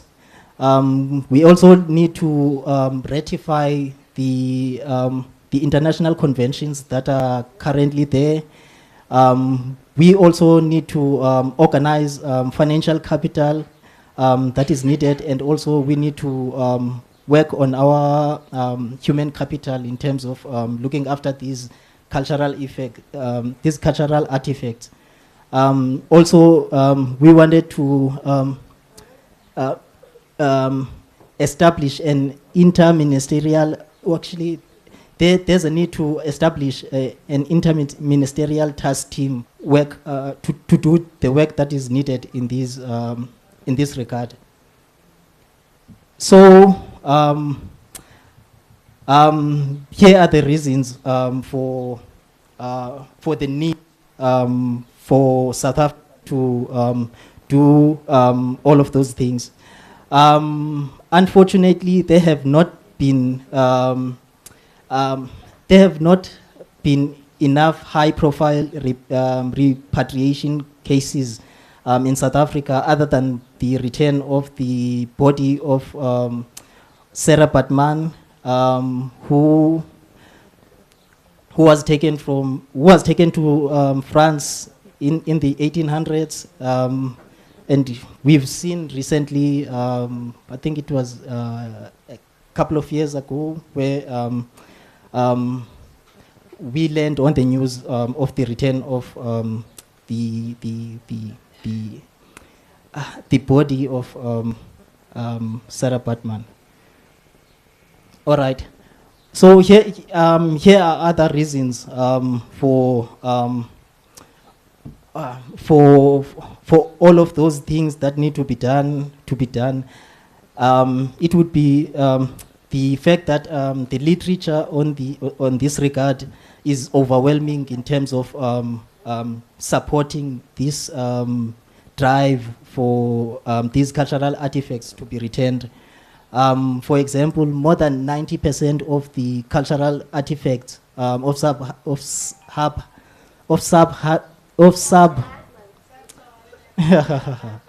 yeah, are found outside of Africa, and you can see the rest of the reasons there why we need to embark on doing all of this work. These are I won't go into all of them for the purposes of time and everything else. Yeah. Also, from the research, these are just some of the statistics that we managed to draw up. It's that most of the respondents to the surveys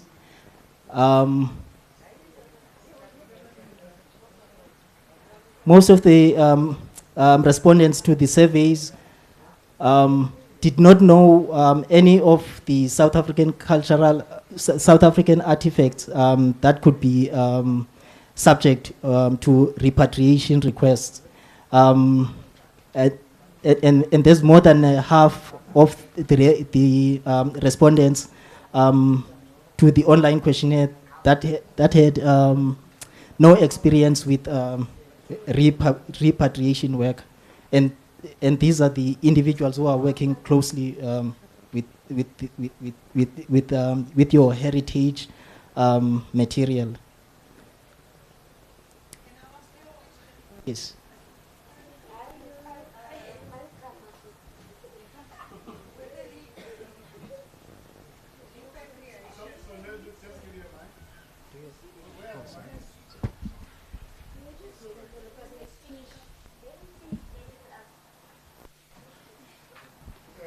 Temelo, maybe let's just take this one question, but rather let's do it at the end. Okay. There are two very important points that you mentioned here now. With the repatriation, youth need to be trained. Now, I'd like to underscore that the youth of that specific culture must be the youth working with that, whether we're talking about artifacts or whether we're talking about rock art. Taking it from our context. Right. That is one. Secondly, with the repatriation, how are you going to employ these youth? Will it be on a permanent basis? And how will you decide what stuff you people are going to fight to get back and what not to? Thank you.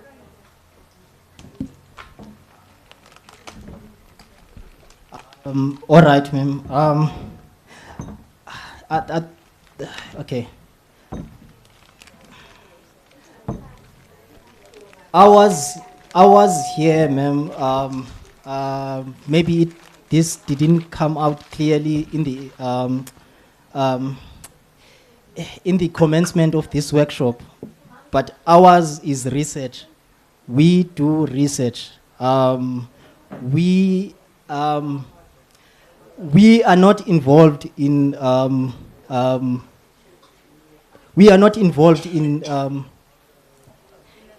making the changes per se. Ours is to do the research, to learn of these challenges, these issues, and inform the department on the lessons that we gather from these from this research work that we are doing. Nevertheless, we do actually these sessions are just one of the platforms from which we gather information about the cultural and creative industries. We are also paying attention on what is being communicated on our social media platforms. Actually, we've just done a conference, an international conference on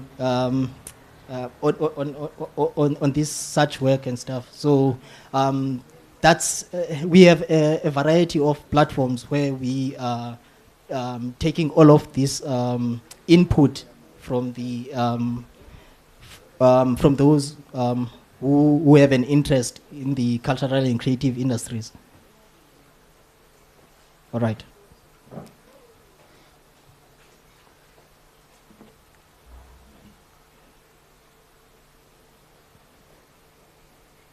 Okay. Okay. Okay. So. Okay. If you can move. Sure. Move. Sure. So generally, these reasons for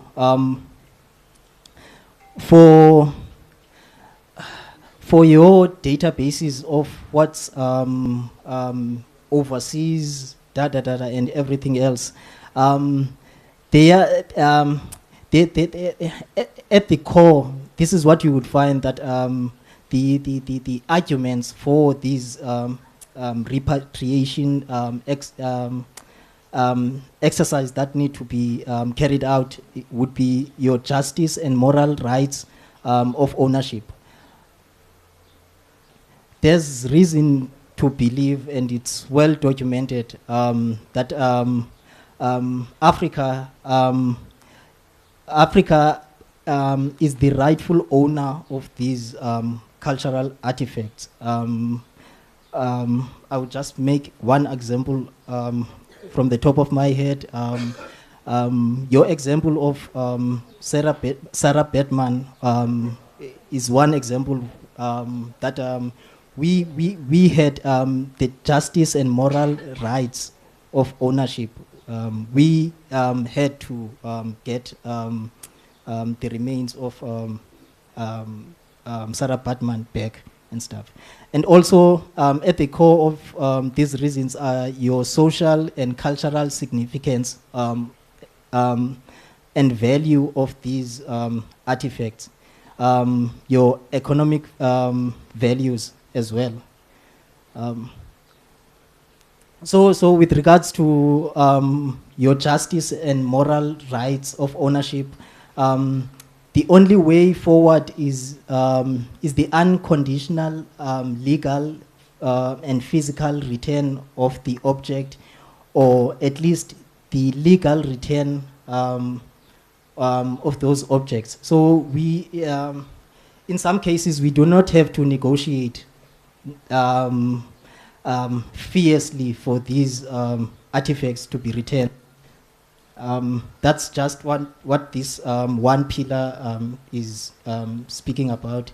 And also,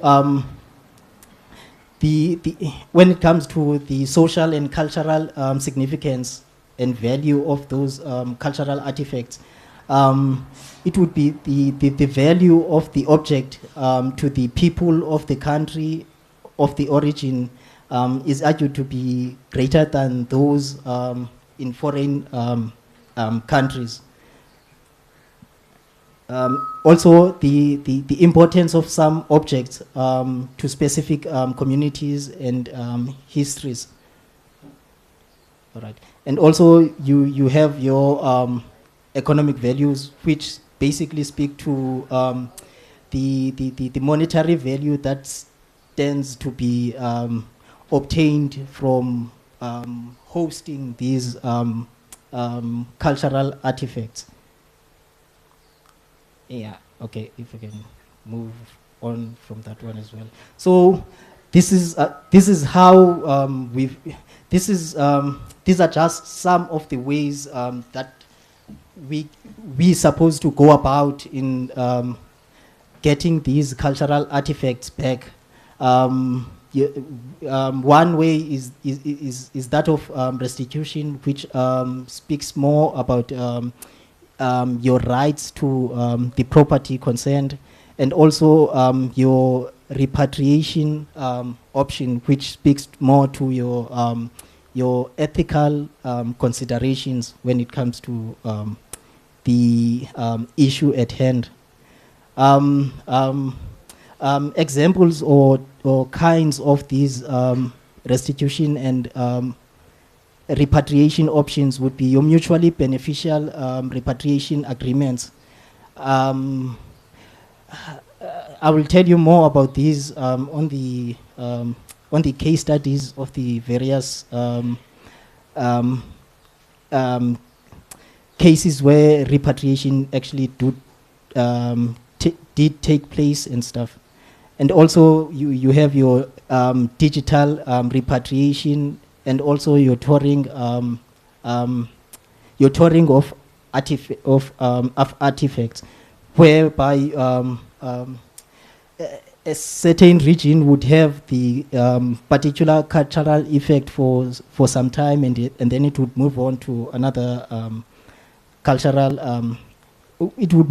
another geographical area and stuff. So just quickly, an example, a case study about the repatriation that took place in Zimbabwe. There in Zimbabwe, there was actually these 8 beds that were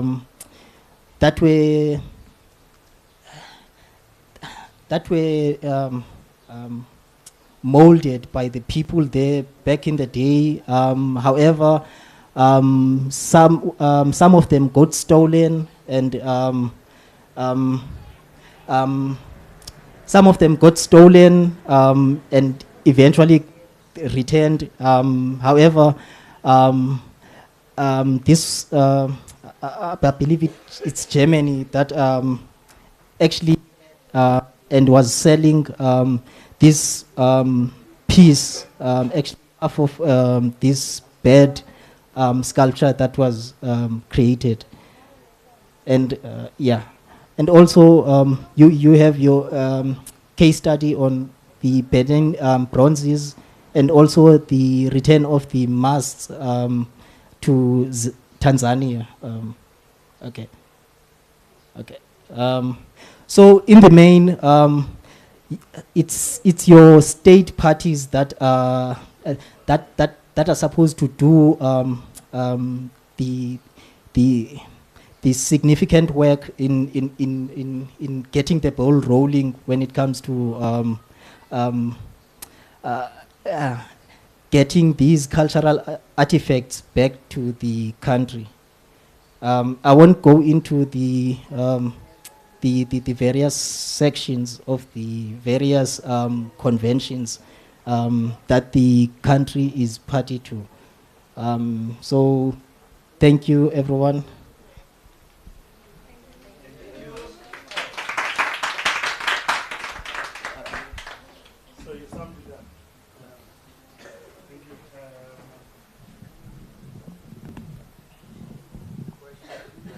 Thank you, Tembela. Let's take questions. Please, let's start with the lady and we'll come to you. Do you want to pass on the mic, Tembela? There. Yes. If you can just say your name and then ask the question. Good day, everybody. My name is Imelda Simon Klassen. I am originally from Rimfasmak. I am a Nama woman. And I've also landed here in Upington because South Africa belongs to us. I thank you so much. Before I start, I want to give an advice to our people. When someone speaks, we need to listen to that person. Some of our accents are different, the way we pronounce the word.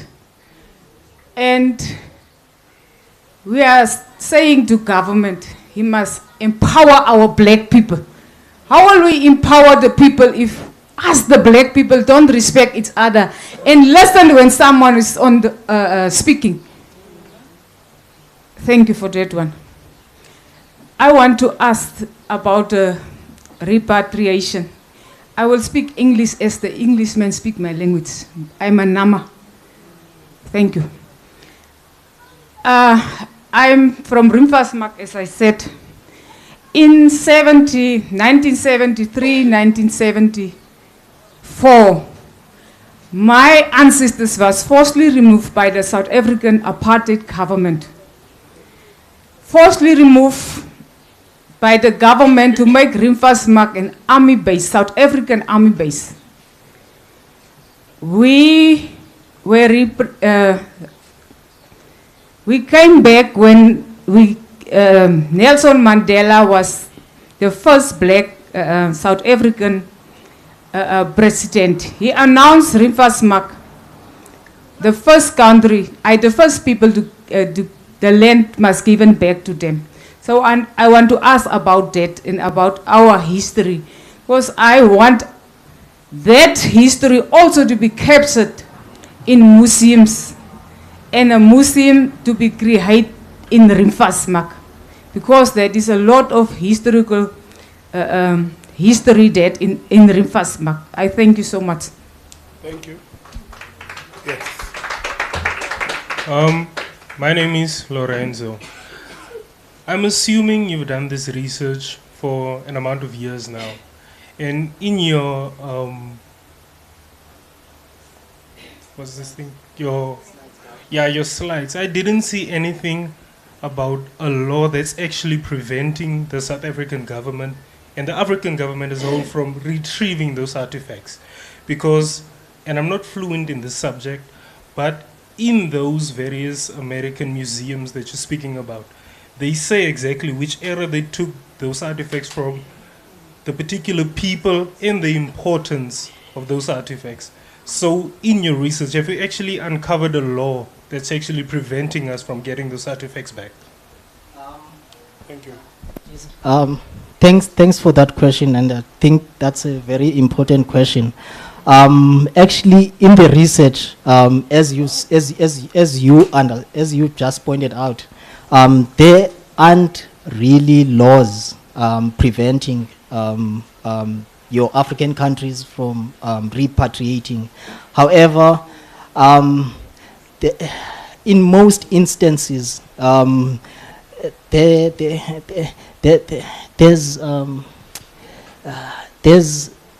intentional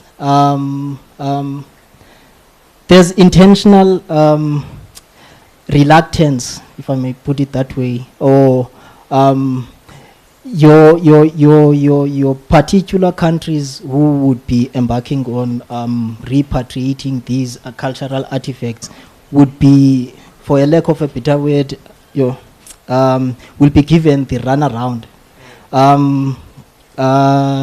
For example, it's I believe it was Tanzania. In Tanzania, they do the masks, and these masks these are masks that are worn by your young adults when they come back from initiation. So they would be given these masks that they would have to wear as part of the ceremony, welcoming them back from the initiation thingies. However, they donated the mask they had stolen to the particular country, not giving them the mask and acknowledging that it was not theirs.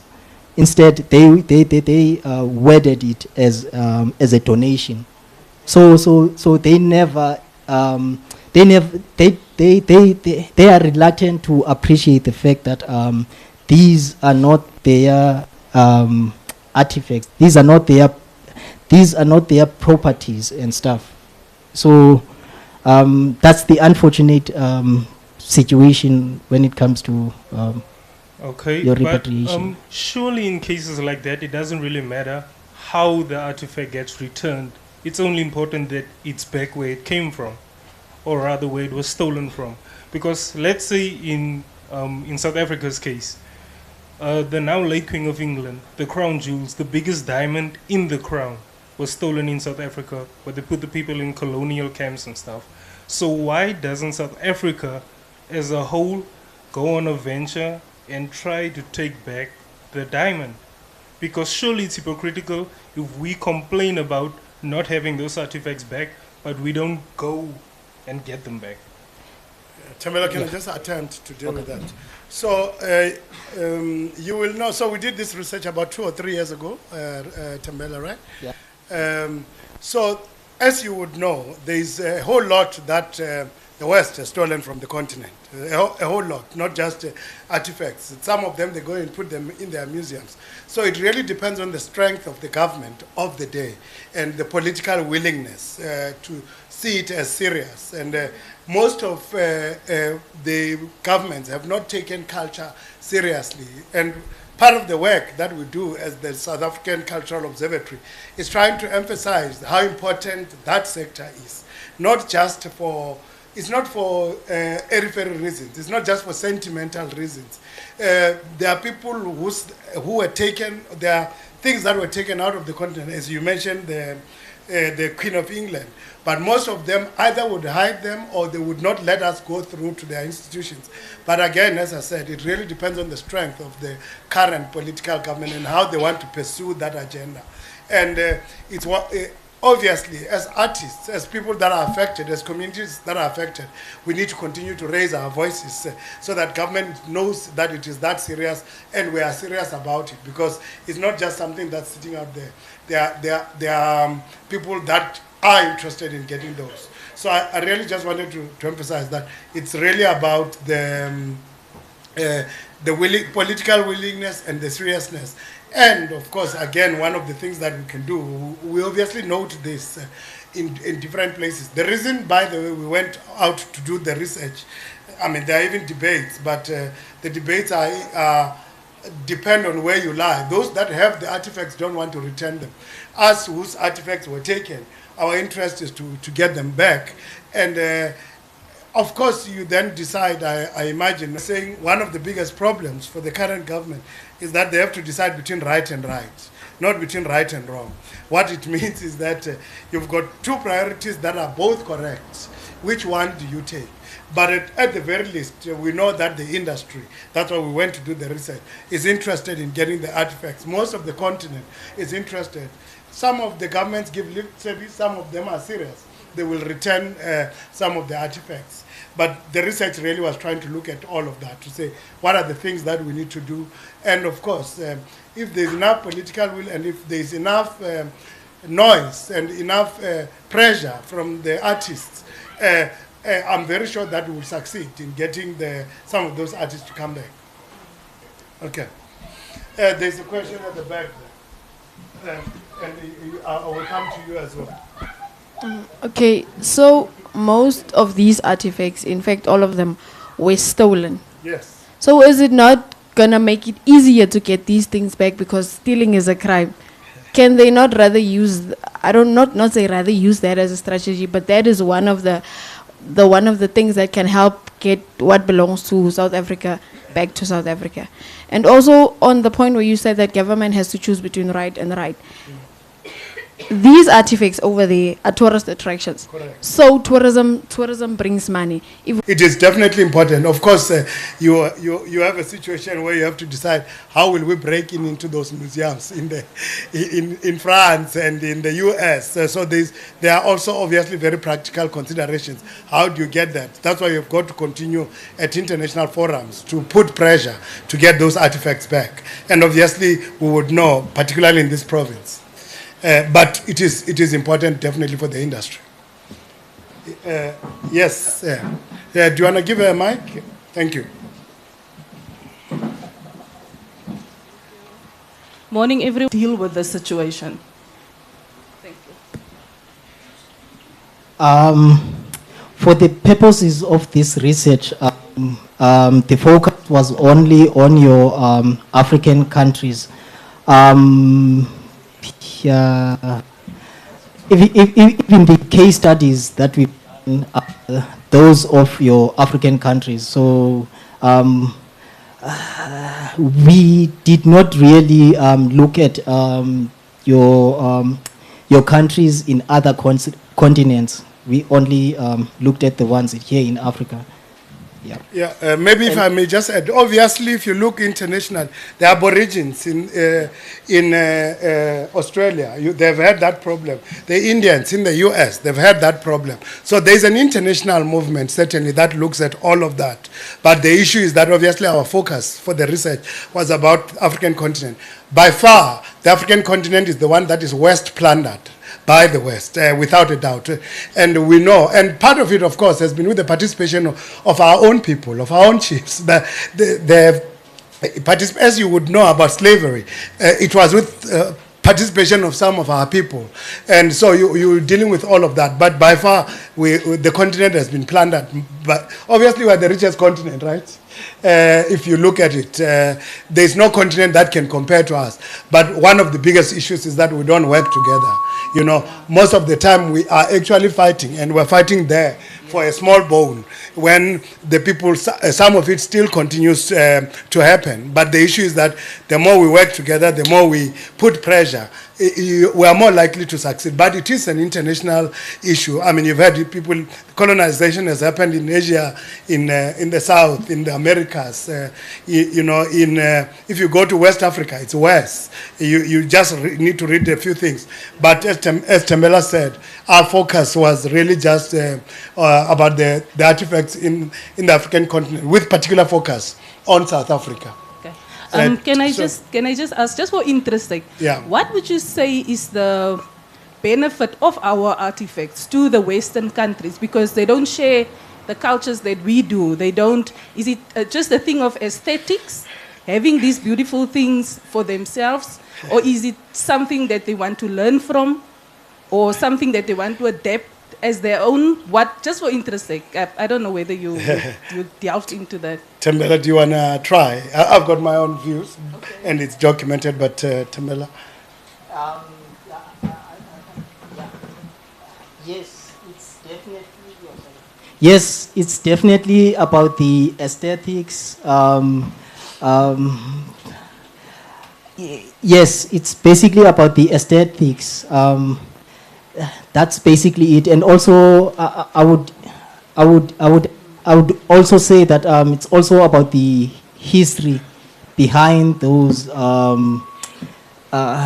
somewhat funny-looking cultural artifacts. There are all these rich stories about them, the era, all of this information, and yes, your Western countries are, as the lady there was asking, are getting monetary value for hosting those cultural artifacts. Yeah, perhaps just to add, I mean, you would know that Western countries would go and just get things, they would study us just because they say they don't understand. But by and large, they are benefiting from it. It's a tourist for them. It has tourist attraction. Obviously, they ridicule Africans, as you would know about Sarah Batman.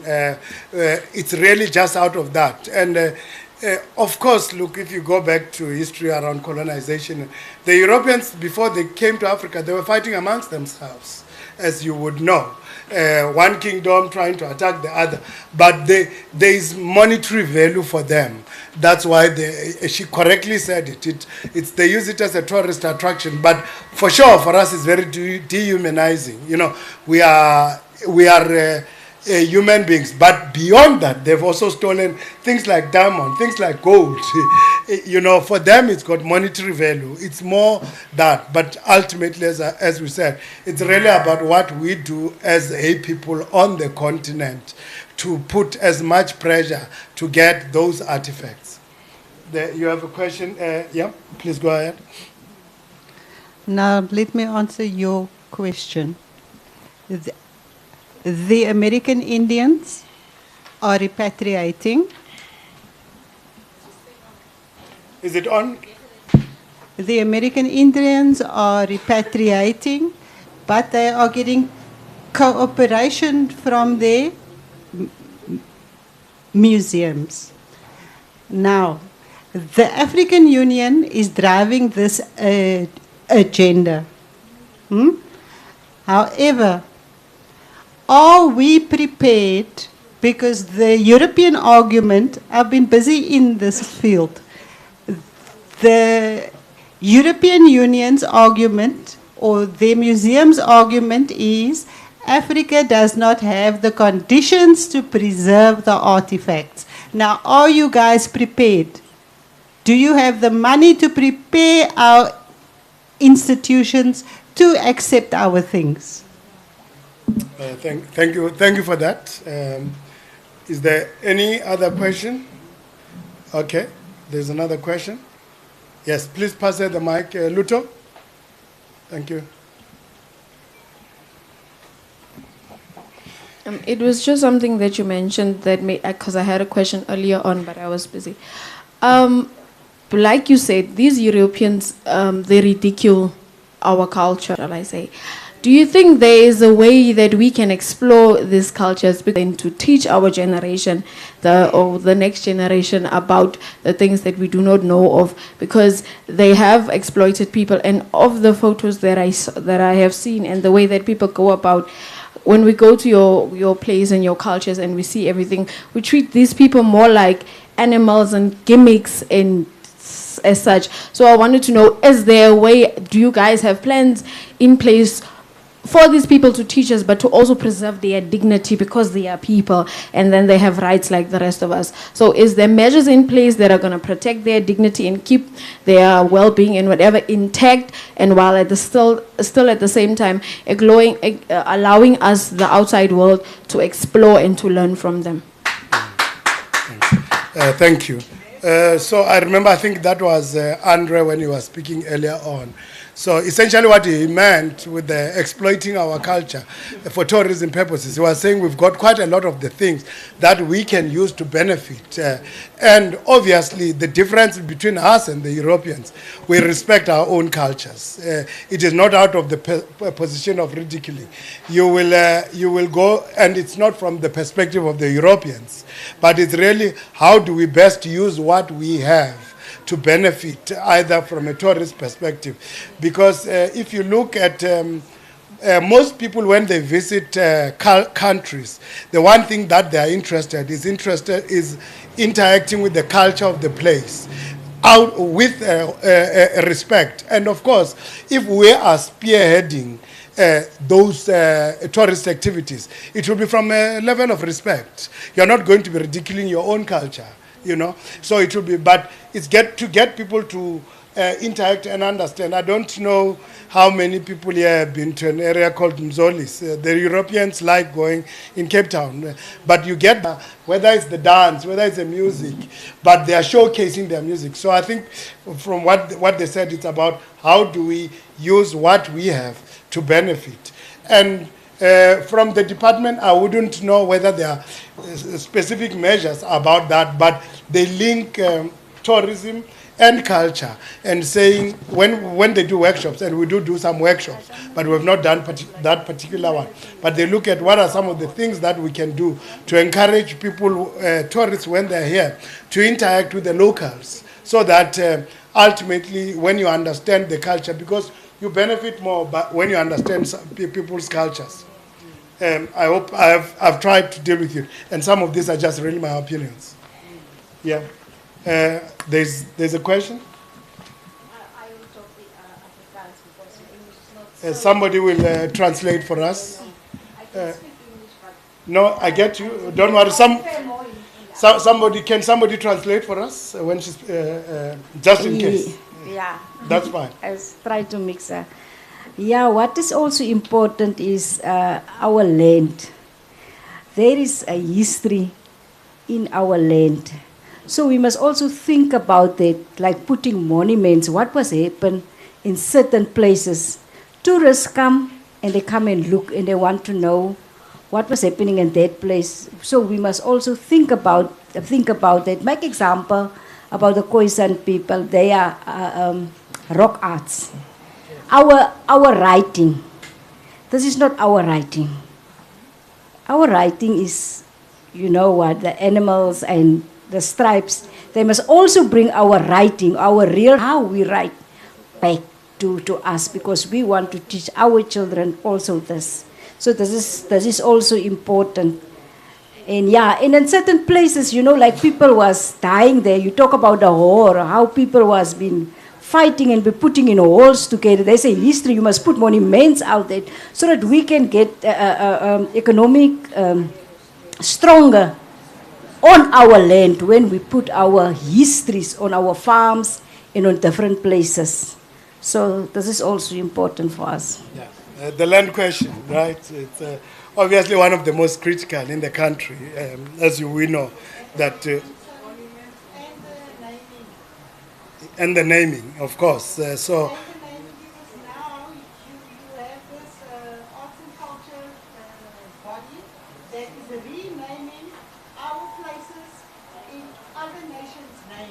Yeah. Now, when Let me finish. If they want to do that, then they must put all the names for all the different groups of those areas. That is justice. Yes, so Tembela, please do note that. So the museums, the naming, obviously, look, one sociologist once said, there's nothing about us without us. So certainly it's got to involve the people that are concerned, that are the custodians of those places. So what really we can do is to make notes of all of those things. But thank you so much for the input. I don't know if there's anyone that wants to ask anything before we close. Yes, if you can also just say your name. Luto, the mic? Yeah. There's a lady.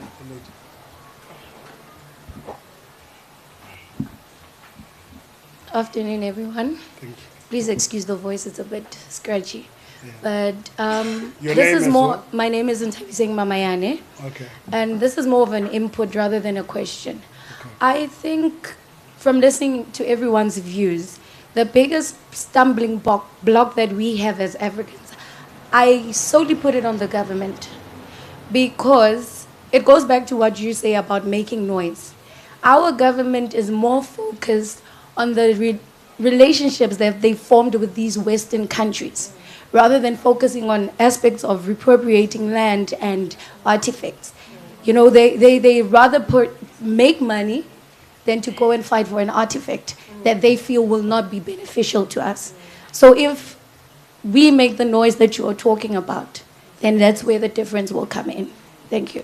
Thank you so much for the comment. There is another comment here. Can we start here? Maybe Luto. Yeah, you can give her the mic. My comment is not particularly on the artifacts, but I would like to applaud Masakhane Center for hosting this session. Kado and your team.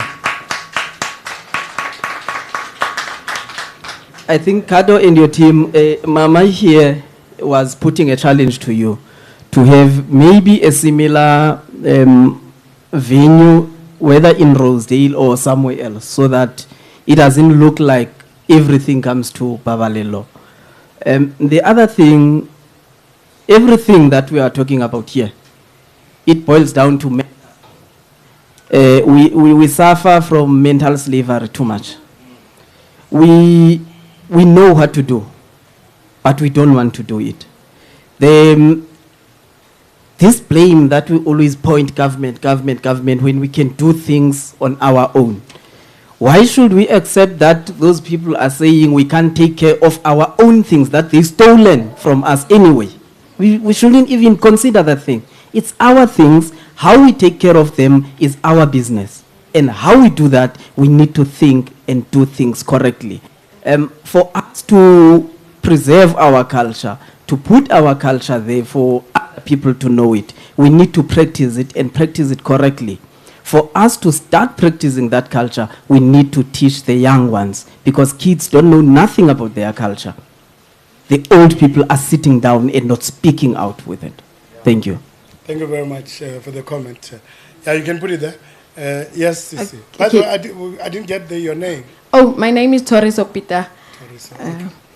Just one last thing. I think I'm done for the day. This basically touched on what I wanted to say. I think that, can I first ask a question? Who sets our curriculums for the schools? It's the Department of Education. The South African Department of Education. Yes. So in the research that you guys have conducted, and you can obviously give a feedback to the government, can I just ask that you put this in your feedback? These people are teaching the kids about Western history at school. There's only a brief about Shaka and Udingan, and then that's it. We don't know what actually happened, nothing. So in the first place, we cannot fight for something that we do not know about. We know nothing about our cultures. We know nothing about what the Khoi did, what the Nama did. So if they could maybe include the cultures in because there is history. So can the history maybe be about South Africa, about Africa, about the things that actually matter and the things that actually affect us? Because Jan van Riebeck did, and yes, he moved to the past, but now we are here. We need to move, Baba. So can they come here with us and show us what was done and how it is supposed to be done so that we can know how to preserve this culture, so that we can know how to protect these cultures. And at the end of the day, ultimately, we will fight for it because it belongs to us and we know what it is about. But none of that is there. So I just wanted to say that, can they add it in the curriculum? Because we are clueless about everything, in fact. Thank you for that. You would know one of the things that the department has done is, and working across, led by the Department of Trade and Industry and the Department of Sport, Arts and Culture, is what is called a master plan that talks to all of those things. And one of the key issues that has been raised by the master plan is that link between the Department of Education, so that there is a reflection of our own language, of our own history. And perhaps the issue is just about making an emphasis and being very loudly vocal about that link. But thank you for the comment. Can I take one or two more and then we can close the session, if there are any? Okay. Do we have people online there? Okay. No, we don't have any more. Can I take the opportunity to, in fact, where's Elcado? Elcado? Yes.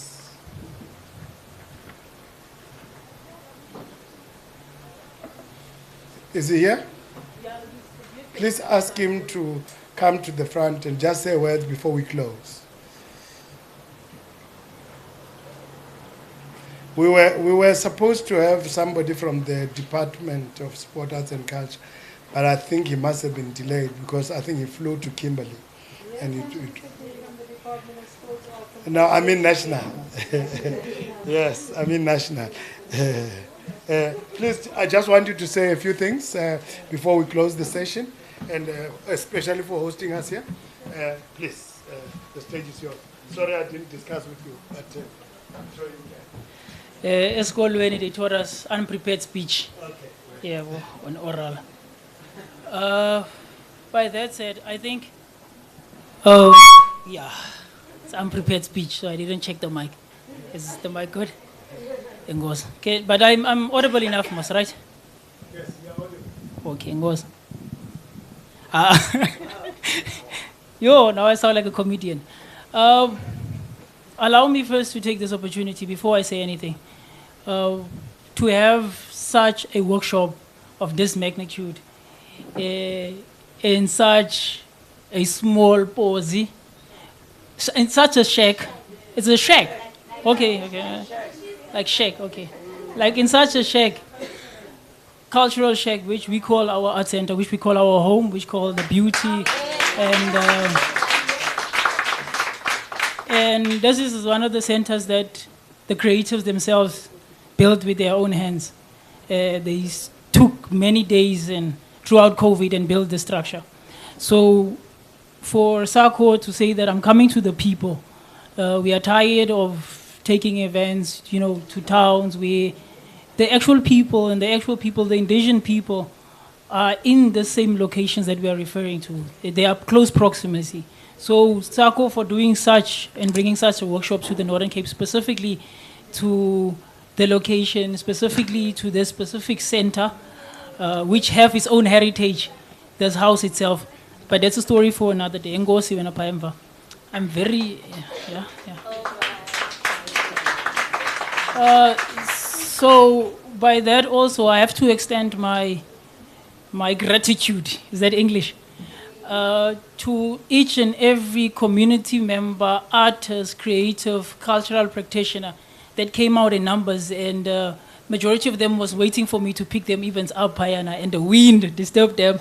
But then they said they saw the importance of giving inputs in such a workshop. So give yourselves a round of applause for that.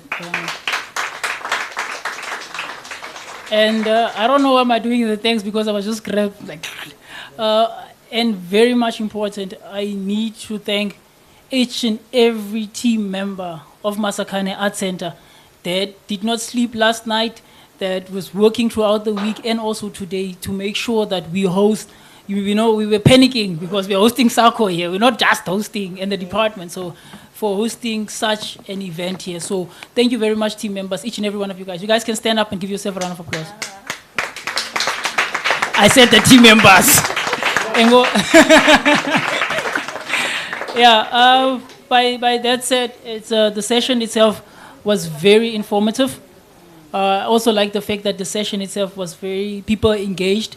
And you guys did not, because you guys are doing research, and then you guys came to present a document to us. You guys did not cut down our ideas. You guys did not stop us from articulating and speaking what is on our hearts from all the input. So that one must be taken into serious consideration and things. And also very much important, I gave our media, and our Upington media actually short notice to come here, Radio Riverside. Mr. Younger, can you maybe stand up for us there quickly? Sorry, man. Give Mr. Younger a round of applause. He's from our local radio station. He's from our local radio station in Upington. Auntie Max, I need you to stand up because without your assistance, she's into the NAMA and she's the one teaching the... You must recognize your forces. Yeah, a lot, but I won't do them one by one. And also for the cultural officer of the Department of Sports, Arts and Culture locally for also taking out your time, being part of the session. Even though you guys are the engines that are popping in, but thank you also very much. And each and everyone, if I didn't call your name, thank you actually more than I thank the people that I called their names. Thank you very much.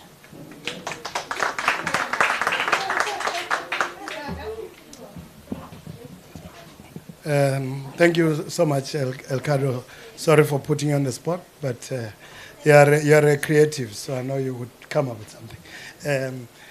But I just want to say from the South African Cultural Observatory, for those that have emails, please do give us your emails or people that you think that you will be able to get, that we can send the information to. Whatever information you might be interested, that might interest the sector you are working at, please do give us your emails.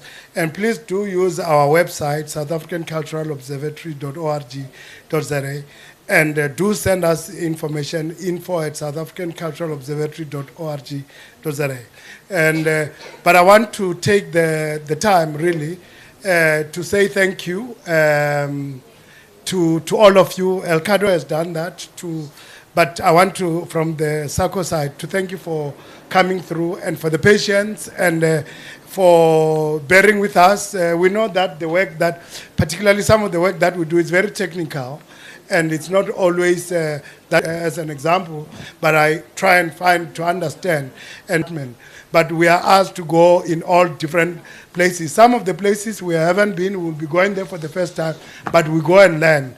And it's also a learning curve for us. Whatever things that you say, we take note, and when we advise the department, we would give all those. And they do take into account some of the things that we say.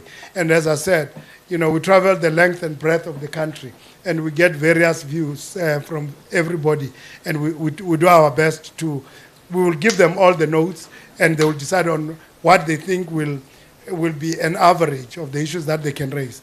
But once more, let me thank everybody, the SACO team, the team here at Masakhane, and all of you that took your time. It's not easy to just give people the time. That's the greatest gift somebody can give you. So thank you so much for attending. And I'm not so sure if lunch is ready, or I'm told lunch is ready.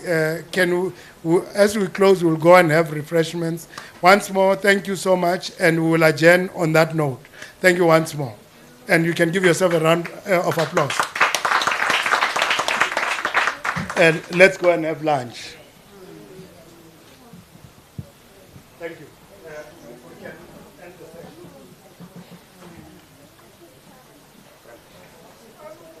Lunch is served where? Outside? I like that. You must come with food. It's part of our culture. That's the one thing that you're doing right. Yes, thank you. Where's lunch?